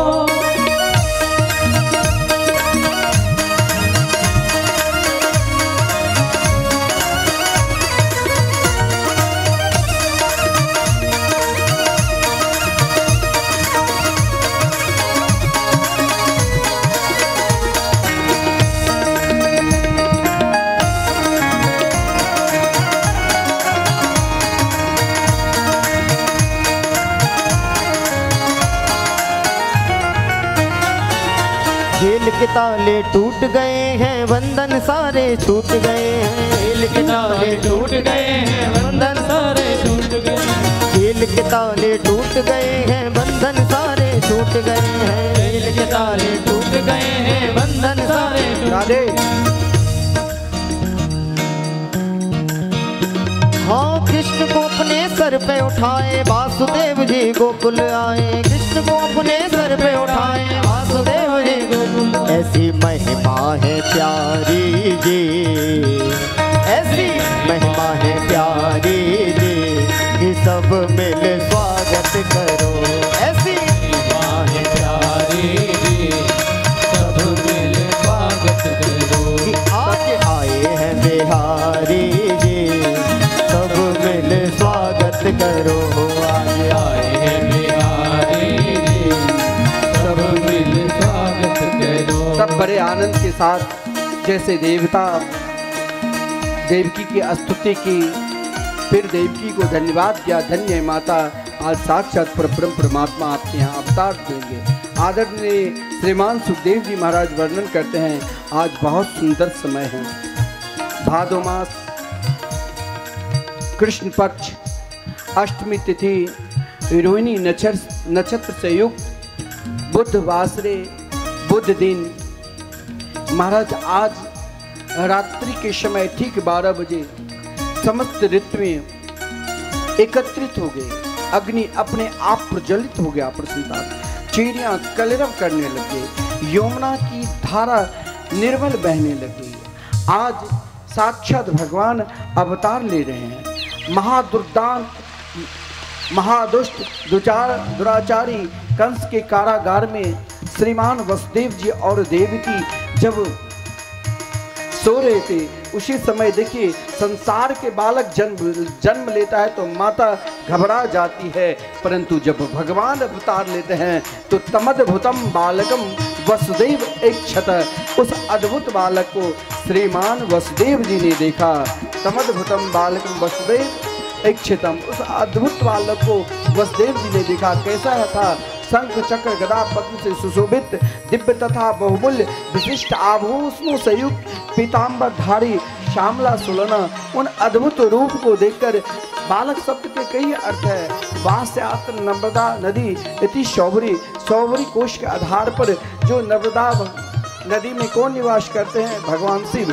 जो भगवान शिव के द्वारा सदा स्तवन की जाती है, स्तुति की जाती है, आज वही श्रीमान वसुदेव जी के यहाँ बालक बनकर विराजमान है। आज जाके रोम कोटि ब्रह्मांडा, जिनके रोम ग्रंथ में अनेक ब्रह्मांड है, वही आज श्रीमान वसुदेव जी के यहाँ बालक बनकर विराजमान हैं। माता देवकी भी स्तुति की कि प्रभु मैंने तो पुत्र रूप में उपासना की, आप चतुर्भुज रूप में क्यों आए? तो भगवान ने कहा पूर्व में याद करो, जब आपने मेरे स्वरूप के लिए तप किया स्वयंभू मनंतर से पूर्व, तो आपने मेरे रूप को देखकर मेरे समान पुत्र की इच्छा की, तो मेरे समान तो मैं ही हूँ। तो प्रथम बार मैंने वृष्णि गर्भ के रूप में विख्यात हुए, दोबारा आप दोनों जब अदिति कश्यप बने तो मैं वामन के रूप में अवतार लिया, इस बार आप दोनों वसुदेव देवकी बने तो मैं श्री कृष्ण के रूप में अवतार लिया। अगर तुम्हें इतना ही भय है तो इस रूप को आप गोकुल भेज दो हे माता श्री। बोले इस रूप को कैसे भेजूं? बोले चिंता मत करो, क्योंकि मैं अपने रूप को छोटा कर लेता हूँ। बोले मेरे पास तो हथकड़ी बेड़ियाँ लगी है। भगवान ने कहा एक बार मेरे आश्रय जो जीव ले लेते हैं, वो हथकड़ी बेड़ियाँ अपने आप खुल जाती है। हथकड़ी बेड़ियाँ सब के सब खुलने लग गए और भगवान देखते ही देखते बभुआ प्राकृतः शिशु, एक छोटा सा शिशु के रूप धारण कर लिया। वहाँ एक छोटे से सूप, उसमें श्रीमान वसुदेव जी ने बैठा दिया और वसुदेव जी उस सूप में ज्यों ही बैठाया और बड़े आनंद के साथ वसुदेव जी अपने मस्तक पर विराजमान आज साक्षात परब्रह्म परमात्मा को ला रहे हैं। महाराज बादल की इतनी प्रसन्नता हुई, जो मंद मंद बारिश होने लगे। स्वयं भगवान शेष जो श्री कृष्ण से पूर्व ही अवतार ले चुके थे, स्वयं शेष के रूप में बलदाऊ भैया वसुदेव जी के पीछे पीछे जा रहे हैं। वसुदेव जी आगे आगे चल रहे हैं, पीछे पीछे कि बारिश की बूंद जो मंद मंद बारिश हो रही थी कन्या के ऊपर न पड़े। महाराज सब आज सो रहे हैं, जो जग रहे हैं वही आज प्रभु के सुंदर रूप को दर्शन कर रहा है। वसुदेव जी बड़े आनंद के साथ यशोदा के लाले लाल नंद नंदन को मस्तक पर बिठाकर महाराज बड़े आनंद के साथ वसुदेव जी ला रहे हैं। बीच में यमुना जी की धारा, यमुना जी ने आज इच्छा प्रकट की कि हम इस दिव्य रूप को जरा दर्शन करूं, लेकिन भगवान ने अपने चरण का स्पर्श कराते ही महाराज यमुना जी को शांत कर दिया। वसुदेव जी सीधे गोकुल पहुंचे। गोकुल में जो माता यशोदा समस्त गोकुलवासी चैन से सो रहे थे, वहां पर वसुदेव जी ने उस अलौकिक दिव्य रूप को रख दिया और उस कन्या को उठाकर लेकर वसुदेव जी सीधे चले गए। आप सब शांतिपूर्वक बैठिए, अभी बहुत सुंदर सुंदर दिव्य बधाई के आनंद लेंगे। इधर वसुदेव जी ने उन दिव्य रूप को रखा, सब बड़े आनंद के साथ झूम रहे। आइए हम लोग भी भाव के साथ झूमते रहे। यहाँ जब नंद महल में ये सूचना मिली कि आज प्रातः काल के बेला में सुनिंदा जब देखा कि एक दिव्य रूप, तो नंद बाबा से कहने गए, बाबा आपने जो ब्राह्मण को जिमाया, आपने जो अनुष्ठान करी, आपके घर एक नन्हो सो छोटो सो प्यारो सो लाला भयो। लाला नंद सुनते ही आदर ने श्रीमान सुखदेव जी वर्णन करते, नंदस्वात् मजोत्पन्ने जाता लादो महामना आहूय विप्राण वेद ज्ञान स्नात सुचिरलंकृत। सब बड़े आनंद के साथ आज सज धज कर नंद के लाला को दर्शन कर रहे हैं। आइए हम सब भी भाव के साथ, आज केवल ब्रज में कोई नहीं बचा है जो नंद घर नहीं जाकर नंद के लाला को दर्शन करने के लिए नहीं आ रहे हैं। हम सब भी भाव के साथ सज धज कर और झूमते हुए आज हम बहुत सुंदर सुंदर बधाई के आनंद लेंगे। आज संपूर्ण ब्रज में जय जयकार हो रहे हैं। महाराज आज सब नंद और यशोदा बनकर सब झूम रहे हैं और यही कह रहे हैं, ब्रज में ब्रज में रे जय जयकार, नंद घर लाला जायो ब्रज में रे जय जयकार, नंद घर लाला जय हो लाला जायो ब्रज में लाला जायो, सब गाइए लाला जायो